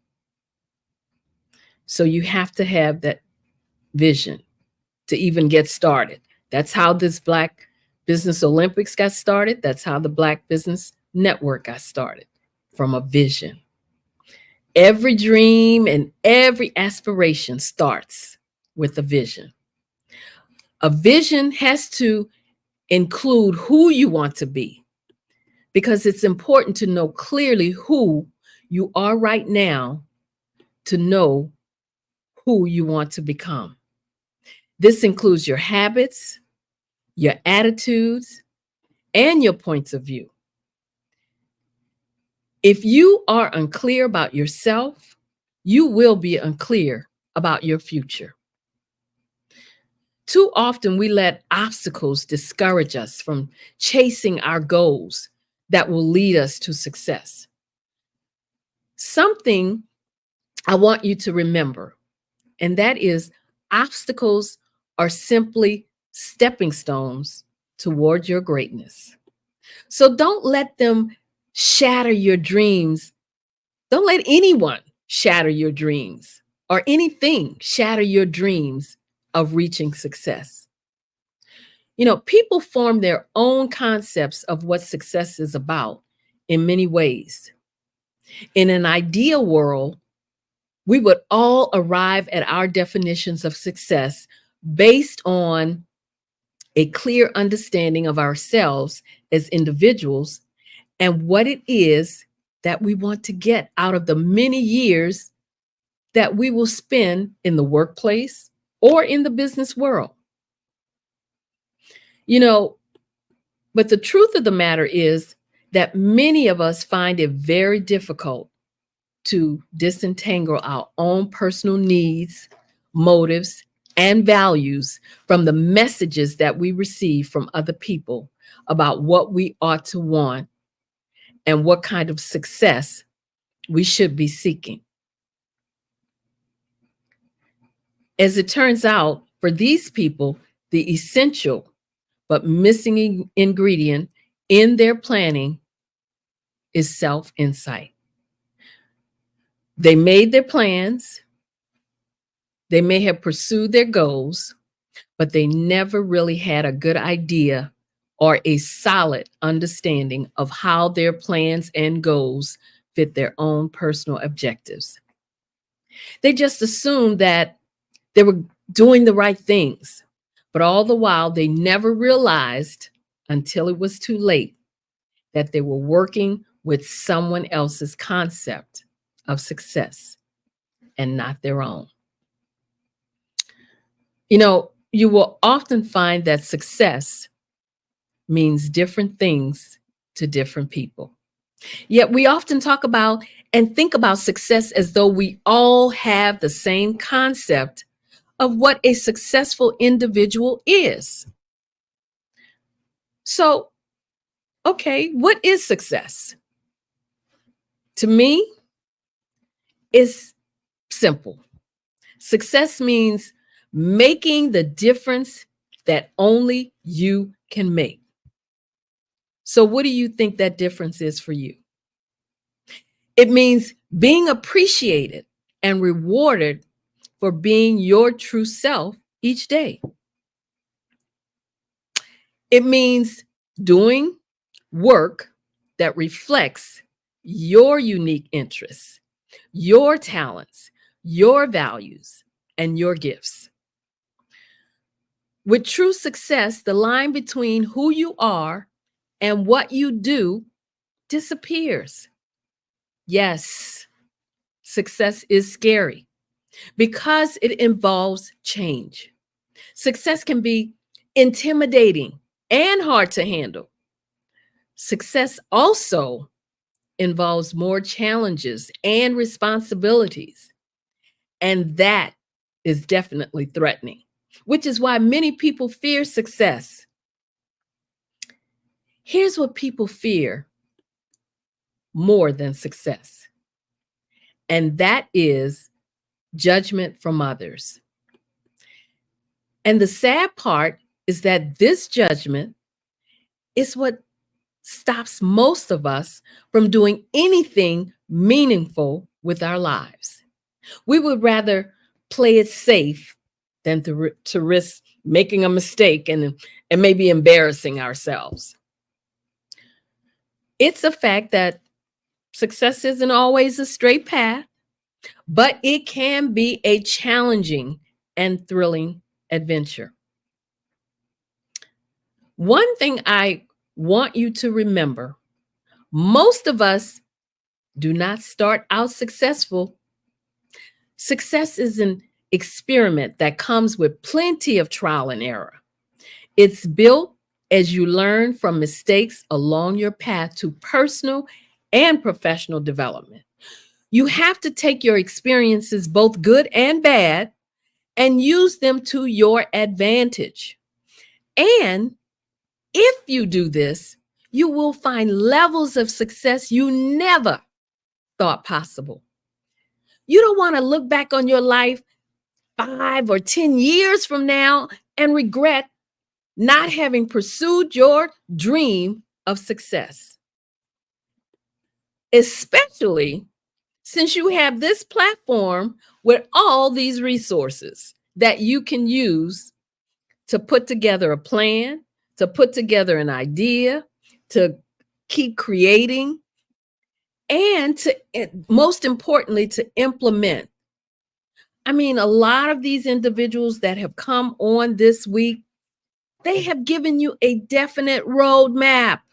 All you have to do is start following it. You know, like the yellow brick road, just start following it. If you don't, guess what? You're never going to get where you're trying to go. And the thing about that is that you will regret it. And the pain of regret will be much stronger than the temporary discomfort of stepping out of your comfort zone. Success is wonderful. It's a wonderful thing. We all feel great when we work at something and get the results we wanted. But here's the thing. Sometimes we succeed at producing our intended results, and sometimes we may fail. And that, I have to tell you, that's a fact of life for all of us. The problem is the reward for success is usually tangible, while the value of failure can be much harder to appreciate. But life is about learning what works and what doesn't. In the learning process, success and failure have equal value if we learn from them. All the individuals you saw this week, they gave you pointers and tips for succeeding. That's what this is all about. They offered you options. They gave you resources that you probably did not even know about in some cases. And as I said, they showed you a roadmap to help you to get to where you're trying to go. They literally poured out their soul to you for free. Did I say free? Yeah, it was free. You didn't have to pay anything. Of course, we do want you to donate to the kids, though. Don't get it twisted. But you also have to be mindful. And I want you to remember this. Do not link your personal worth to the results you produce. And that you are a person, not an accomplishment. So never allow someone else's opinion of you, you know, that judgment thing, to shape your view of yourself or deter you from your goals. And here's another important thing to remember. If you wait until you know you're going to succeed at something before you try, you can spend your entire life waiting. The real recipe to success is not to wait until you have mastery before you step out of your comfort zone and pursue a stretched challenge, because know this, it's in the pursuit that you build the mastery. Now, we all have seen and probably know many individuals who have achieved great personal success, but have never realized true inward fulfillment. Why? Because they're living the dream that someone else had for them and not their own. They're living up to the expectations and goals that others set for them, rather than the ones they set for themselves. This platform is to help you get, or to help you set your own dreams and goals, not someone else's. That's what the information you're receiving will do for you. That's if you let it.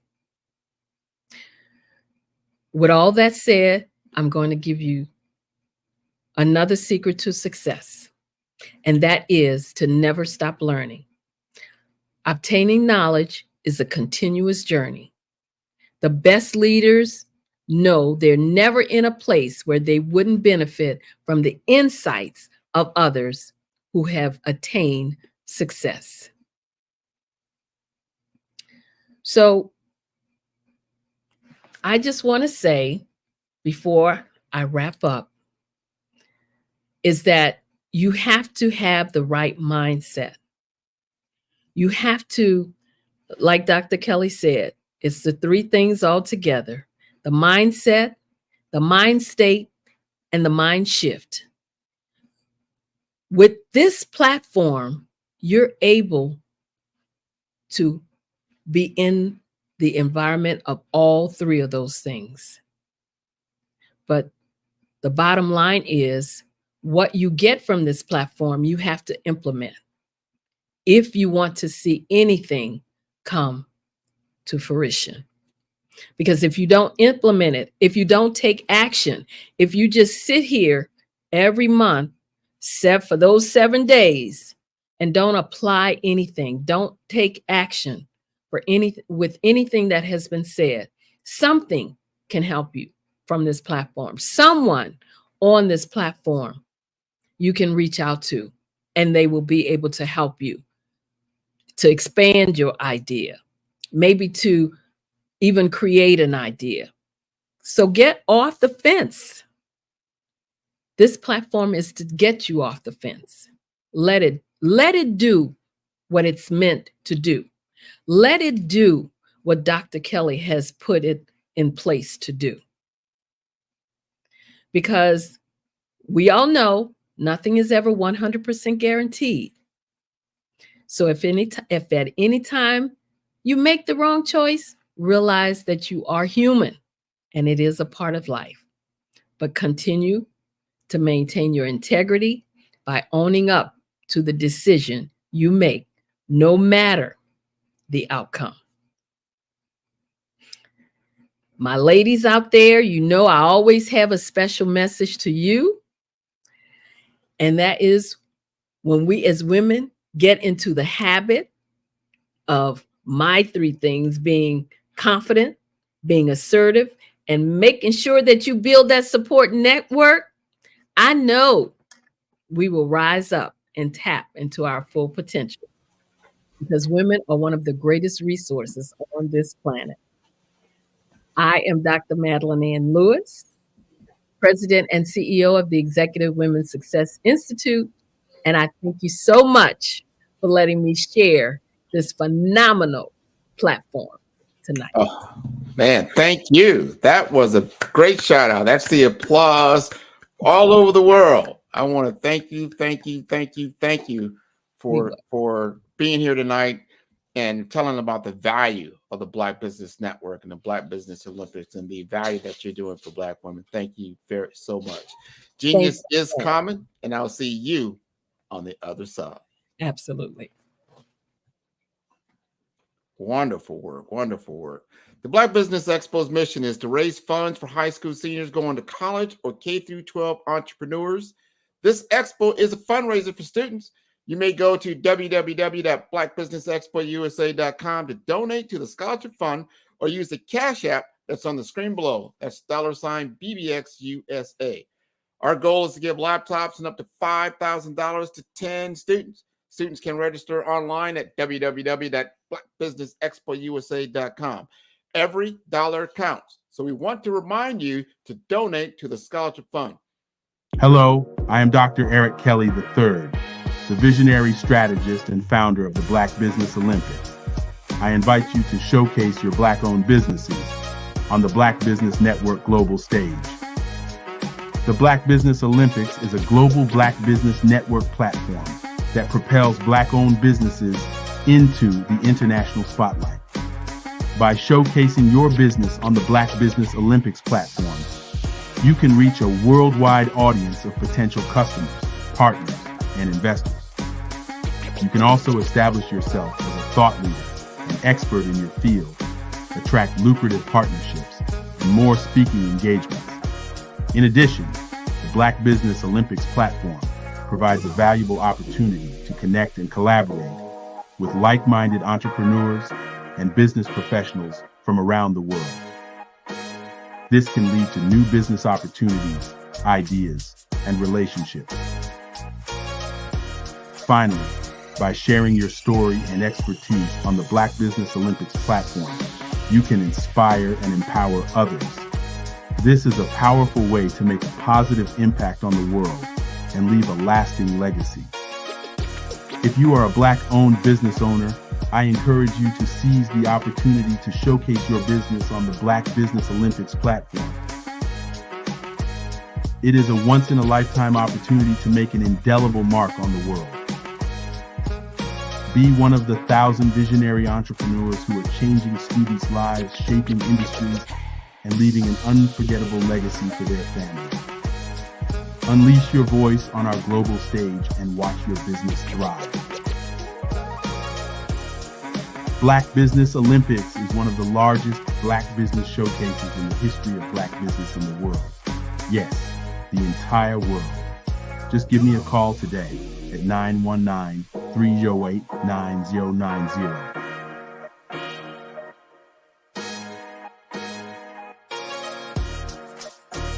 Artist to me is a creative expression of something from nothing. You know, it explodes onto the canvas, or it explodes on in my work. One of the things that I try to do more than anything is I try to just give the lines and the movements and emotions and expressions into to what I do. Art really means to me a chance to express how I feel deep down inside. Most of my art begins as a thought that I might have, you know, whether it's sports, whether it's history, whether it's a woman or a man. It pretty much starts as an idea of thought before I get into the actual image of what I'm going to draw. I do a lot of historical pieces. I was a history minor in college, and I love to do history pieces. And a lot of times I'm thinking about history, and then I try to make that history impact you as you look at it. That's one of the reasons I do pictures so large. People ask me, why do I do the pictures so big?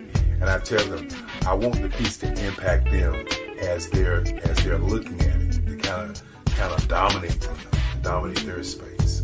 And most of my pieces I try to do off page. I don't try to do anything that's going to be in those four corners or in a square.